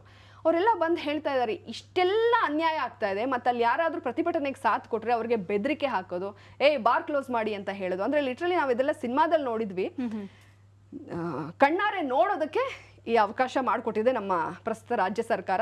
ಇದು ರೈತ ವಿರೋಧಿ ಸರ್ಕಾರ, ಜನ ವಿರೋಧಿ ಸರ್ಕಾರ. ರಾಜ್ಯ ಸರ್ಕಾರದ ದುಷ್ಟತನವನ್ನು, ಈ ಒಂದು ದಬ್ಬಾಳಿಕೆಯನ್ನು ನಾನು ಖಂಡಿಸ್ತಾ ಇದ್ದೀನಿ, ನಮ್ಮ ಕುಮಾರಣ್ಣನವರು ಖಂಡಿಸ್ತಾ ಇದ್ದಾರೆ, ನಿಖಿಲ್ ಅಣ್ಣ ಕೂಡ ಪಾದಯಾತ್ರೆ ಮೂಲಕ ಹೋರಾಟ ಮಾಡ್ತಾ ಇದ್ದಾರೆ. ನಾವೇನೋ ಮೌಖಿಕವಾಗಿ ನಿಮ್ಮ ಜೊತೆ ಇದ್ದೀವಿ ಅಂತ ಹೋರಾಟ ಮಾಡಿ ರಾಜಕೀಯ ಬೇಳೆ ಬೇಯಿಸ್ಕೊಳ್ಳೋದಕ್ಕಂತೂ ಹೋಗ್ತಾ ಇಲ್ಲ. ಕಾನೂನು ಹೋರಾಟ ಮಾಡಿ, ಯಾಕಂದರೆ ಕಾನೂನು ನಮ್ಮ ಪರ ಇದೆ, ಕಾನೂನು ಹೋರಾಟ ಮಾಡಿ ರೈತರಿಗೆ ಗೆಲುವಾಗುತ್ತೆ. ಯಾಕಂದರೆ ಅನ್ಯಾಯ ಗೆಲ್ಲೋದಕ್ಕೆ ಸಾಧ್ಯನೇ ಇಲ್ಲ. ಸೊ ಕಾನೂನಿನ ಮೂಲಕ ನಮ್ಮ ರೈತರಿಗೆ ಜಯ ಆಗುತ್ತೆ ಅನ್ನೋ ಒಂದು ಬಲವಾದ ನಂಬಿಕೆ ಅಂತೂ ಇದೆ. ಓಕೆ, ಬಿಡದಿ ಟೌನ್ಶಿಪ್ ನೀವು ಹೇಳಿದ್ರೆ ರೈತರಿಗೆ ಅನ್ಯಾಯ ಆಗಬಾರ್ದಂತ. ಇನ್ನೊಂದು ಕಡೆ ಕೂಗಿದೆ ಏನಂತಂದರೆ ಅಭಿವೃದ್ಧಿ ಕಾರ್ಯಗಳಿಗೆ ರಾಜಕೀಯ ತಂದು ಅಡ್ಡಿ ಮಾಡ್ತಾರೆ, ಆಗ ನಗರ ಅಭಿವೃದ್ಧಿ ಆಗೋದಿಲ್ಲ, ಜನರಿಗೆ ಎಷ್ಟೋ ಜನಕ್ಕೆ ಉದ್ಯೋಗ ಸಿಗ್ತಾ ಇತ್ತು, ಅದನ್ನು ತಪ್ಪಿಸಲಾಗತ್ತೆ ಅಂತ. ಈ ಥರದ ಆರೋಪಗಳಿಗೆ ಅಥವಾ ಈ ಥರದ ಪ್ರತಿಕ್ರಿಯೆಗಳಿಗೆ ನಿಮ್ಮ ಸ್ಪಷ್ಟೀಕರಣ ಏನು? ಅಂದರೆ ನಾವು ಟೌನ್ಶಿಪ್ ವಿರೋಧಿ ಅಲ್ಲ. ನಮ್ಮ ಪಕ್ಷ ಇರ್ಬೋದು, ನಮ್ಮ JDS ಪಕ್ಷ, ಕುಮಾರಣ್ಣ ಆಗಲಿ, ಯಾರೂ ಕೂಡ ಟೌನ್ಶಿಪ್ ವಿರೋಧಿ ಅಲ್ಲ. ಆ ಟೌನ್ಶಿಪ್ಪು ಬರಡು ಭೂಮಿಯಲ್ಲಿ ಮಾಡಬೇಕು ಹೊರತು ಅಲ್ಲಿ ಸ್ವಚ್ಛಂದವಾಗಿ ಅವ್ರ ಜೀವನ ಕಟ್ಕೊಂಡಿದ್ದಾರೆ, ಆ ಹಸಿರಾಗಿರೋ ಜಾಗನ ನಾಶ ಮಾಡಕ್ಕೆ ಹೋಗ್ತಾ ಇದ್ರಲ್ಲ, ಅದರ ನಾವು ವಿರೋಧಿ. ಈಗ ಹೇಳಿದಾಗೆ ಭೂಸ್ವಾಧೀನ ಕಾಯ್ದೆಗೆ ಅಲ್ಲಿರುವಂಥ ನಿಯಮಗಳನ್ನ ಗಾಳಿಗೆ ತೂರಿ ಇವ್ರು ಮಾಡ್ತಾ ಇದ್ದಾರೆ. ಬರಡು ಭೂಮಿಯಲ್ಲಿ ಮಾಡಬೇಕು, 80% ರೈತರು ಒಪ್ಪಬೇಕು ಅಂತ. ಸೊ ಅದನ್ನು ಅವ್ರು ತೋರಿಸ್ಲಿ. ಹಾಗಾದರೆ ಯಾಕೆ? ಈಗ ಸತ್ಯ ನಿಮ್ಮ ಕಡೆ ಇದ್ರೆ ಧೈರ್ಯವಾಗಿ ತೋರಿಸಿ. ಮುಖ್ಯಮಂತ್ರಿಗಳಂತೂ ಮೌನಕ್ಷೀರನಾಗಿದ್ದಾರೆ, ನಿನ್ನೆ ಏನೋ ಮಾತಾಡಿದ್ದಾರೆ ಅಷ್ಟೇ. 80% ಇದ್ರೆ ಅದನ್ನ ನೀವು ಅಂಕಿಅಂಶಗಳ ಸಮೇತ ನೀವು ಸಾಕ್ಷಿ ಒದಗಿಸಿ. ಅವಾಗ ನಾವೇ ಸುಮ್ಮನಾಗ್ತೀವಿ, ಬಾಯಿ ಮುಚ್ಕೊಂಡಿರ್ತೀವಿ, ನಾವು ಆ ತಂಟೆಗೆ ಬರೋದಿಲ್ಲ. ಸೊ ಇದು ಯಾವುದು ಕೂಡ ರಾಜಕೀಯ ಅಲ್ಲ. ಅಲ್ಲಿ ಜನಗಳೇ ಬಂದು, ಅಲ್ಲಿ ಭೂಮಿ ಇರೋರು ಬಂದು ಅಣ್ಣನ ಅವರು ರಿಕ್ವೆಸ್ಟ್ ಮಾಡ್ಕೊಂಡಿದ್ರು, ಅಣ್ಣ ಈ ಹೋರಾಟಕ್ಕೆ ನೀವು ಕೈ ಜೋಡಿಸಿದ್ರೆ ಮಾತ್ರ ಇದಕ್ಕೊಂದು ಬಲ ಬರುತ್ತೆ, ಶಕ್ತಿ ಬರುತ್ತೆ ಅಂದಾಗ ನೀವು ಕೊನೆವರೆಗೂ ನನ್ನ ಜೊತೆ ನಿಲ್ತೀರಾ, ನಿಮ್ಮ ಭೂಮಿ ಉಳಿಸ್ಕೊಳ್ಳೇಬೇಕು ಅಂತ ಇದ್ದಾಗ ನೀವು ಕೊನೆವರೆಗೂ ನಿಲ್ತೀರಾ ಅಂದರೆ ನಾನು ಮುಂದೆ ಹೆಜ್ಜೆ ಇಡ್ತೀನಿ ಅಂತ ಅಣ್ಣ ಮುಂದೆ ಬಂದಿರೋದು. ಹಾಗಾಗಿ ನಾವು ಅಭಿವೃದ್ಧಿಯ ವಿರೋಧಿಗಳಲ್ಲ. ಅದು ಕಾನೂನಿನ ಅಡಿಯಲ್ಲಿ ಅವಕಾಶ ಇದ್ರೆ, ಜನಗಳನ್ನ ಒಪ್ಪಿಸಿ ಇವರು ಮಾಡೋಕೆ ಅವಕಾಶ ಇದ್ರೆ ಮಾಡಲಿ. ಈಗಲೂ ಕೂಡ ಅಣ್ಣ ಹೇಳೋದು ಹಾಗೆ, ನಾವು ಹೇಳೋದು ಅದನ್ನೇ. ಕಾನೂನಿನ ಪ್ರಕಾರ ನೀವು ಏನೇ ಮಾಡ್ಬೇಕಂದ್ರೆ ಮಾಡಿ, ಯಾಕಂದ್ರೆ ಅಭಿವೃದ್ಧಿ ಆಗಬೇಕು. ಬಟ್ ಎಲ್ಲಿ ಬರಡು ಭೂಮಿ ಇದೆ ಅದನ್ನು ಗುರುತಿಸಿ ಮಾಡಿ ಅಂತ. ಈಗಾಗಲೇ ಹಲವಾರು ಲೇಔಟ್ಗಳನ್ನ ಮಾಡಿದ್ರು, ಕೆಂಪೇಗೌಡ ಲೇಔಟ್ ಮತ್ತು ಶಿವರಾಮ್ ಕಾರಂತ ಬಡಾವಣೆ, ಅವುಗಳೇ ಅಭಿವೃದ್ಧಿ ಆಗಿಲ್ಲ. ಮೊನ್ನೆ ನಾಮಕಾವಸ್ಥೆಗೆ 15 ಲಕ್ಷ ಗಿಡಗಳನ್ನ ನೆಡ್ತೀವಿ ಅಂತ ಹೋದ್ರು. ನೀವು ನೋಡ್ಬೋದು ಸೋಷಿಯಲ್ ಮೀಡಿಯಾದಲ್ಲಿ ಗಿಡಗಳು ಒಣಗಿ ಬೀಳ್ತಾ ಇದೆ. ಗಿನ್ನಿಸ್ ರೆಕಾರ್ಡ್ ಮಾಡಬೇಕು ಅಂತ ಹೇಳಿ ಸುಮ್ಮನೆ ತೋರ್ಕೆಗೆ ಮಾಡ್ತಾ ಇದ್ದಾರೆ ಅಷ್ಟೇ. ಸೊ ಅವ್ರ ಪಕ್ಷದ ಈ ರೈತ ವಿರೋಧಿ ನೀತಿಯನ್ನು ಹೊಂದಿರುವಂಥ ಕಾಂಗ್ರೆಸ್ ಪಕ್ಷದ ಬಂಡವಾಳನ ಮಾನ್ಯ ಮಿನಿಸ್ಟರ್ ಆದಂಥ ನಮ್ಮ ಕೃಷ್ಣ ಬೈರೇಗೌಡರು ಅವರೇ ಬಿಚ್ಚಿಡ್ತಾ ಇದ್ದಾರೆ. ಒಂದು ಗುಂಡಿಗಳ ವಿಚಾರ ನಮ್ಮ ಸರ್ಕಾರಕ್ಕೆಲ್ಲ ಉಗಿತಾ ಇದ್ದಾರೆ ಅಂತ ಅವರೇ ಹೇಳ್ತಾ ಇದ್ದಾರೆ. ಇನ್ನೊಂದು ನಾಯಿಗಳ ಸಂತಾನಹರಣ ಶಸ್ತ್ರಚಿಕಿತ್ಸೆಗೆ ಇಷ್ಟು ಕೋಟಿ ಅಂತ ಹೇಳಿ ಅನುದಾನ ಬಿಡುಗಡೆ ಆಗಿದ್ರು ಕೂಡ ಬೀದಿ ನಾಯಿಗಳ ಸಂಖ್ಯೆಯನ್ನು ಕಡಿಮೆ ಆಗಿಲ್ಲ, ಅದನ್ನೂ ಹೇಳ್ತಾ ಇದ್ದಾರೆ. ಮತ್ತು ಒಂದು ಗಿಡಕ್ಕೆ ಇಷ್ಟು ದುಡ್ಡು ಆಗುತ್ತೆ ಅಂದರೆ ಆ ಗಿಡನ ಅದಕ್ಕೆ ನೀರು ಹಾಕಿ ಪೋಷಿಸಿ ಬೆಳೆಸೋದಕ್ಕೆ ಇಷ್ಟು ವರ್ಷ ಅಂತ ಕಾಂಟ್ರಾಕ್ಟ್ ಇರುತ್ತಲ್ಲ, ಅದಕ್ಕೆ ಇಷ್ಟು ದುಡ್ಡು ತಗೊಳ್ತಾ ಇದ್ದಾರೆ. ಆದರೆ ಎಲ್ಲಿ ಹೋಯಿತು? ಇಷ್ಟು ಲಕ್ಷ ಗಿಡಗಳನ್ನ ನೆಟ್ವಿ, ಇರೋದು ಮಾತ್ರ 9 ಲಕ್ಷ ಗಿಡಗಳು, ಎಲ್ಲಿ ಹೋಯಿತು ಅಂತ ಹೇಳಿ ನಮ್ಮ ಪ್ರಸ್ತುತ ರಾಜ್ಯ ಸರ್ಕಾರದ ಬಂಡವಾಳನ ಅವರ ಪಕ್ಷದೇ ಸಚಿವರಾದಂತಹ ಕೃಷ್ಣ ಬೈರೇಗೌಡ್ರೆ ದಿನಕ್ಕೊಂದು ಬಿಚ್ಚಿಡ್ತಾ ಇದ್ದಾರೆ. ಅವ್ರು ಪ್ರಾಮಾಣಿಕವಾಗಿ ಕೆಲಸ ಮಾಡ್ತಾ ಇದ್ದಾರೆ, ಅದರ ಬಗ್ಗೆ ಎರಡು ಮಾತಿಲ್ಲ. ಬಟ್ ಆ ಸರ್ಕಾರದ ವೈಫಲ್ಯಗಳೇನು, ನ್ಯೂನತೆಗಳೇನು ಅನ್ನೋದನ್ನು ಅವರೇ ಬಾಯ್ಬಿಡ್ತಾ ಇದ್ದಾರೆ. ಹಾಗಾಗಿ ಟೌನ್ಶಿಪ್ ವಿರೋಧಿ ನಾವಲ್ಲ. ಬರಡು ಭೂಮಿಯಲ್ಲಿ ಮಾಡಲಿ, ಬದುಕನ್ನು ಕಟ್ಕೊಂಡಿರುವಂತಹ ರೈತರ ಬದುಕಿಗೆ ನೀವು ಕೈ ಹಾಕಬೇಡಿ ಅಂತ ಹೇಳಕ್ಕೆ ಇಷ್ಟಪಡ್ತೀನಿ. ಓಕೆ, ಈಗ ನೀವಿರುವ ಪಕ್ಷ ತೆನೆ ಹೊತ್ತ ಮಹಿಳೆ JDS ಅಂತ ಬಂದಾಗ ಸನ್ಮಾನ್ಯ HD ದೇವೇಗೌಡರು, HD ಕುಮಾರಸ್ವಾಮಿ ಅವರು, ಅದಾದ್ಮೇಲೆ ನಿಖಿಲ್ ಕುಮಾರಸ್ವಾಮಿ ಅವರು ಭವಿಷ್ಯದ ನಾಯಕ ಅಂತ ಬಿಂಬಿಸಲಾಗ್ತಾ ಇದೆ. ಸಿನಿಮಾ ರಂಗದಲ್ಲೂ ಹೆಸರು ಮಾಡಿದವರು, ಇದೀಗ ರಾಜಕೀಯ ರಂಗದಲ್ಲೂ ಕೂಡ ಮುನ್ನಡೆ ಕಾಣ್ತಾ ಇರೋರು. ಸೊ ಅವರ ಒಂದು ಫ್ಯೂಚರ್ ರಾಜಕೀಯ ದೃಷ್ಟಿಯಲ್ಲಿ ನೀವು ಈಗ ಹತ್ತಿರದಿಂದ ನೋಡಿದವರಾಗಿ ಏನು ಹೇಳ್ತೀರಾ? ನಿಜವಾಗ್ಲೂ ನಮ್ಮ ಪಕ್ಷದ ಭವಿಷ್ಯದ ನಾಯಕನೇ ನಿಖಿಲ್ ಅಣ್ಣ ಅವರು ಹೇಳಿದಾಗೆ. ಯಾಕಂದರೆ ಅವರೆಲ್ಲ ನಮ್ಮ ಪಕ್ಷದ ಹೈಕಮಾಂಡ್ ಇರೋದ್ರಿಂದ ಸೊ ನಾವು ಅವ್ರಿಗೆ ಗೌರವ ಕೊಡಬೇಕು. ಆ ಗೌರವಕ್ಕೆ ಅವರು ಅರ್ಹರಿದ್ದಾರೆ. ನೀವು ಒಂದು ಗಮನಿಸ್ಬೋದು ಸುಕನ್ಯಾ ಅವರೇ, 1 ಸಲ ಅಲ್ಲ, 2 ಸಲ ಅಲ್ಲ, 3 ಬಾರಿ ಸೋತರು. 3 ಬಾರಿ ಸೋತರೂ ಕೂಡ ಜನರ ಮಧ್ಯೆನೇ ಇದ್ದಾರೆ ನಿಖಿಲ್ ಅಣ್ಣ ಅವರು. ಕೆಲವ್ರಿಗೆ ಒಂದು ಸೋಲನ್ನು ಆಕ್ಸೆಪ್ಟ್ ಮಾಡೋಕ್ಕಾಗಲ್ಲ. ಒಂದು ಸೋಲಾದರೆ ಫಾರಿನ್ಗೆ ಓಡೋಗ್ಬಿಡ್ತಾರೆ, ಅಥವಾ ಅವ್ರು ಕಾಣಿಸೇ ಇಲ್ಲಪ್ಪ ನಂಗೆ ಆಗಲ್ಲ. ಸೋಲನ್ನು ಆಕ್ಸೆಪ್ಟ್ ಮಾಡ್ಕೊಳ್ಳೋಕ್ಕೆ ಕೆಲವ್ರಿಗಿಂತ ಸಾಧ್ಯ ಆಗಲ್ಲ. ಬಟ್ ನೀನು ಯಾವಾಗ ಸೋಲನ್ನು ಆಕ್ಸೆಪ್ಟ್ ಮಾಡ್ಕೊಳ್ತೀಯೋ ನೀನು ಅವಾಗಲೇ ಬೆಳೆದೆ ಅಂತ. 1 ಸಲ ಅಲ್ಲ, 2 ಸಲ ಅಲ್ಲ, 3 ಸಲ ಡಿಫೀಟ್ ಆದರೂ ಕೂಡ ಜನರ ಮಧ್ಯೆನೇ ಇವತ್ತಿಗೂ ಕೂಡ ನಿಖಿಲಣ್ಣ ಅವರಿದ್ದಾರೆ. ಪಾದಯಾತ್ರೆಗೆ ಸಿಕ್ಕಂಥ ಜನಬೆಂಬಲ ನೋಡ್ಬೋದು. ನಿಖಿಲಣ್ಣ ಎಲ್ಲರೂ ಬರ್ತಾರೆ ಅಂತಂದರೆ ದೊಡ್ಡ ಮಟ್ಟದಲ್ಲಿ ಅಲ್ಲಿ ಜನಸಂದಣಿ ಇರುತ್ತೆ. ಸೊ ಅದನ್ನು ಗಳಿಸಿದ್ದಾರೆ, ಆ ಒಂದು ಹಾದಿಯಲ್ಲಿ ಹೋಗ್ತಾ ಇದ್ದಾರೆ. ಸೊ ಸೋತು ಗೆಲ್ಲೋನ್ನ ನೀವು ಜೀವನದಲ್ಲೇ ಸೋಲ್ಸೋಕ್ಕಾಗಲ್ಲ. ಇವತ್ತು ಈ ಮೂಲಕ ಹೇಳ್ತಾ ಇದ್ದೀನಿ, ಮುಂದಿನ 2028ರ ವಿಧಾನಸಭಾ ಚುನಾವಣೆಯಲ್ಲಿ ನಿಖಿಲ್ ಅಣ್ಣ ಅವರು ಗೆದ್ದೇ ಗೆಲ್ತಾರೆ. ಅವರು ಶಾಸಕರಾಗೇ ಆಗ್ತಾರೆ, ಬರೆದಿಟ್ಕೊಳ್ಳಿ. ಯಾಕಂದರೆ ಅವ್ರನ್ನ ಅಬ್ಸರ್ವ್ ಮಾಡ್ತಾ ಇದ್ದಾರೆ. ಎಲ್ಲಿ ಈಗ ನೀವು ಮಾಗಡಿಯಲ್ಲಿ ನೋಡ್ಬೋದು, ಮಾಗಡಿ ಬಾಲಕೃಷ್ಣ ಅವರು ಅಲ್ಲಿ ಅವ್ರ ರೈತರ ವಿರೋಧನೇ ಕಟ್ಕೊಂಡು ಬಿಟ್ಟಿದ್ದಾರೆ. ಅವ್ರು ಎಲ್ಲೂ ಕೂಡ ಒಂದು ಒಳ್ಳೆಯ ಮಾತಿಲ್ಲ, ಅವರೇ ಓಟ್ ಹಾಕಿ ಗೆಲ್ಲಿಸ್ತವ್ರು. ಅಲ್ಲಿ ಸೋತಂಥವ್ರು ಇವ್ರು ಹೋಗ್ತಾ ಇದ್ದಾರೆ ರಾಮನಗರ, ಪಕ್ಕದೇ ಅದು ರಾಮನಗರ. ಸೋತಂತವರು ಜನಗಳ ಮಧ್ಯೆ ಇದ್ದಾರೆ, ಜನಗಳ ಕಷ್ಟಕ್ಕೆ ಅವರು ಸ್ಪಂದಿಸ್ತಾ ಇದ್ದಾರೆ, ಗೆದ್ದವ್ರು ಓಟ್ ಹಾಕಿಸ್ಕೊಂಡು ಅವ್ರನ್ನೇ ತುಳಿಯುವಂಥ ಕೆಲಸ ಮಾಡ್ತಾ ಇದ್ದಾರೆ. ಸೊ ನಮ್ಮ ಜನ ಬುದ್ಧಿವಂತರು ಎಲ್ಲದನ್ನು ಕೂಡ ಅಬ್ಸರ್ವ್ ಮಾಡ್ತಾ ಇದ್ದಾರೆ. ಸೋತು ಗೆದ್ದವನ್ನ ಜೀವನದಲ್ಲಿ ಇನ್ನೊಂದ್ಸಲ ಸೋಲ್ಸೋಕ್ಕಾಗಲ್ಲ. ಸೊ 2028ರಲ್ಲಿ ಅವ್ರ ಅಧಿಕಾರಕ್ಕೆ ಏರೇ ಇರ್ತಾರೆ ನೋಡಿ, ಬರೆದಿಟ್ಕೊಳ್ಳಿ ನೀವು ಇದನ್ನು. ಈಗ ನೀವು ಇರೋದು ರಾಜಕೀಯ ಕ್ಷೇತ್ರದಲ್ಲಿ ಆಗಿದ್ದಕ್ಕೆ ನಂಗೊಂದಷ್ಟು ಕ್ಯೂರಿಯಾಸಿಟಿಲಿ ಪ್ರಶ್ನೆ ಕೇಳಬೇಕಂತ ಅನಿಸಿದೆ. ನಿಮ್ಮ ಒಪಿನಿಯನ್ ಒಬ್ಬೊಬ್ರ ಬಗ್ಗೆ ಏನೇನು ಇರಬಹುದು ಅಂತ ನಾನು ಒಬ್ಬೊಬ್ರನ್ನ ಕೇಳ್ತಾ ಹೋಗ್ತೀನಿ. ಹೌದೌದು, ರ್ಯಾಪಿಡ್ ಫೈರ್. ಓಕೆ, ಅದು ಓಲ್ಡ್ ಕಾನ್ಸೆಪ್ಟ್ ಆಯ್ತು ಅನ್ಸುತ್ತೆ. ಇವಾಗ ಜಾಹ್ನವಿ ಫೈರ್ ಹೆಂಗೆ ಅಂತ. ಸೊ ಮೊದಲನೇದಾಗಿ ಸಿದ್ದರಾಮಯ್ಯನವರು. ಸಿದ್ದರಾಮಯ್ಯನವರು ಒಂದು ಸಮುದಾಯವನ್ನು ಹೆಚ್ಚು ಓಲೈಕೆ ಮಾಡುವಂಥ ನಾಯಕ. ಓಕೆ. ಸನ್ಮಾನ್ಯ ಮುಖ್ಯಮಂತ್ರಿಗಳು ಡಿ ಕೆ ಶಿ ಅವರು. ಡಿ ಕೆ ಶಿ ಅವರು ತಪಸ್ಸು ಮಾಡಿ ಆ ಜಾಗಕ್ಕೆ ಬಂದರು. ಬಟ್ ಯಾಕೆ ಬಂದಿದ್ದೀನಿ ಅನ್ನೋದನ್ನು ಅವ್ರು ಮರ್ತಿದ್ದಾರೆ ಅಂತ ನನಗೆ ಅನ್ನಿಸ್ತಾ ಇದೆ. ಯಾಕಂದರೆ ರೈತ ವಿರೋಧಿ ಅಂತ ಸರ್ಕಾರ ಗುರ್ತಿಸ್ಕೊಳ್ತಾ ಇದ್ರು, ಅವರು ಎಚ್ಚೆತ್ಕೊಂಡಿಲ್ಲ. ತಪಸ್ ಮಾಡಿ ಆ ಜಾಗಕ್ಕೆ ಬಂದರು, ಬಟ್ ಬಂದಿರೋ ಉದ್ದೇಶನ ಅವರು ಮರ್ತಿದ್ದಾರೆ. ಬೇರೆಡೆಗೆ ತನ್ನ ಲಕ್ಷ್ಯನ ಅವ್ರು ಇಟ್ಕೊಂಡಿದ್ದಾರೆ ಅಂತ ನನಗೆ ಅನಿಸ್ತಾ ಇದೆ. ಓಕೆ. ಸನ್ಮಾನ್ಯ ಯಡಿಯೂರಪ್ಪ ಅವರು. ಯಡಿಯೂರಪ್ಪ ಅವರು ಹುಟ್ಟು ಹೋರಾಟಗಾರ. BJP ಕರ್ನಾಟಕದಲ್ಲಿ ನೆಲೆಯೂರೋದಕ್ಕೆ ಗಟ್ಟಿಯಾಗಿ ನಿಂತಂಥ ಒಬ್ಬ ಧೀಮಂತ ನಾಯಕ. ಓಕೆ. BY ವಿಜಯೇಂದ್ರ ಅವರು. BY ವಿಜಯೇಂದ್ರ ಅಂದರೆ ಅವರಲ್ಲಿ ಆ ಒಂದು ಧೈರ್ಯನ ನಾನು ನೋಡಿದ್ದೀನಿ.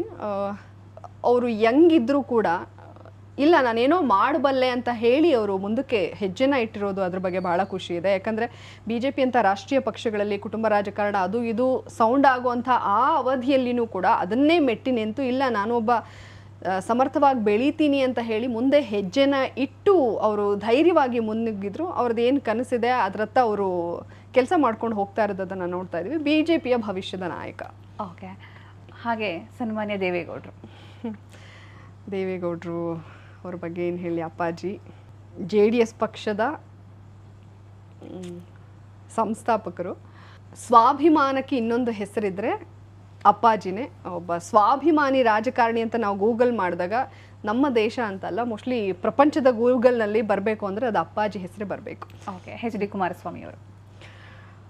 ಕುಮಾರಣ್ಣ ಅಂತಂದರೆ ಎಲ್ಲರೂ ಅವ್ರನ್ನ ಹೆಂಗರಳು ಅಂತ ಇದ್ರು. ನಾನು ಅದನ್ನು ಹತ್ತಿರದಿಂದ ನೋಡೋಕೆ ಸಿಗ್ತಾ ಇರಲಿಲ್ಲ. ಬಟ್ಟು ಎಲ್ಲರನ್ನೂ ಒಗ್ಗೂಡಿಸ್ಕೊಂಡು ಎಲ್ಲರನ್ನೂ ಸರಿಸಮಾನವಾಗಿ ನೋಡೋ ಅಂಥ ನಾಯಕ.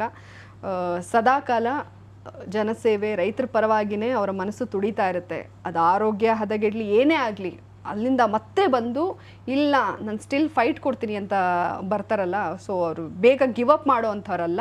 ಸೊ ನಮ್ಮ ಕರ್ನಾಟಕ ರಾಜ್ಯದ ಮುಂದಿನ ಮುಖ್ಯಮಂತ್ರಿ. ಓಕೆ. ಜಾಹ್ನವಿ ಅವರು. ನನ್ನ ಬಗ್ಗೆ ನಾನು ಹೇಳಿದ್ರೆ ಚೆನ್ನಾಗಿರಲ್ಲ. ನಾನು ಹೇಗೆ ಅಂದರೆ ನಾನು ಅದೇ ಗಿವ್ ಅಪ್ ಮಾಡೋಳಲ್ಲ. ನನ್ನ ಪ್ರಾಮಾಣಿಕತೆಗೆ ಒಂದಲ್ಲ ಒಂದು ದಿನ ಫಲ ಸಿಗುತ್ತೆ ಅನ್ನೋ ನಂಬಿಕೆಯಲ್ಲಿರೋಳು. ಜನಸೇವೆಯನ್ನು ಮಾಡಬೇಕು ಅಂತ ಹೇಳಿ ಇವತ್ತು ಬಂದಿದ್ದೀನಿ. ನನ್ನ ಒಂದು ಉದ್ದೇಶ ಪ್ರಾಮಾಣಿಕತೆಯಿಂದ ಕೂಡಿರೋದ್ರಿಂದ ಖಂಡಿತ ನಾನು ಈ ಉದ್ದೇಶ ಗೆಲ್ಲುತ್ತೆ ಅಂತ ಹೇಳಿ ಆ ಭಗವಂತನಲ್ಲಿ ನಂಬಿಕೆ ಇಟ್ಟಿರೋಳು. ಓಕೆ. ನಿಮ್ಮ ಫೇವ್ರೆಟ್ ಹೀರೋಯಿನ್ ಮಾಲಾಶ್ರೀ ಅಂತಂದರೆ, ಸೊ ಮಾಲಾಶ್ರೀ ಸ್ಟೈಲಲ್ಲಿ ಒಂದು ಡೈಲಾಗ್ ಹೇಳಿ ಕಾರ್ಯಕ್ರಮ ಮುಗಿಸೋಣ. ಅಯ್ಯೋ ಇಲ್ಲ, ಹೆಣ್ಮಕ್ಳಲ್ಲಿ ನಾನೊಂದು ಆ ಶಕ್ತಿ, ಆ ಧೈರ್ಯನ ನೋಡ್ತಾ ಇದ್ದೀವಿ. ಅನ್ಯಾಯ ಅಂತ ಬಂದರೆ ಎಲ್ಲರೂ ಕೂಡ ಸಿಡಿದೇಳ್ತಾ ಇದ್ದಾರೆ. ಸೊ ಹಾಗಾಗಿ ನಿಮ್ಮ ಜೊತೆ ನಾವಿರ್ತೀವಿ, ನಮ್ಮ ಪಕ್ಷ ಇರುತ್ತೆ, ನಮ್ಮ ಕುಮಾರಣ್ಣ ಇರ್ತಾರೆ. ನೀವು ಏನು ಅನ್ಯಾಯದ ವಿರುದ್ಧ ಧ್ವನಿ ಎತ್ತಿದಿರೋ ಅದು ಹಾಗೆ ಕಂಟಿನ್ಯೂ ಆಗಲಿ, ನ್ಯಾಯಕ್ಕೆ ಜಯ ಸಿಕ್ಕೇ ಸಿಗುತ್ತೆ. ನಾವೆಲ್ಲರೂ ಒಗ್ಗಟ್ಟಾಗಿ ಹೋರಾಡೋಣ. ಓಕೆ.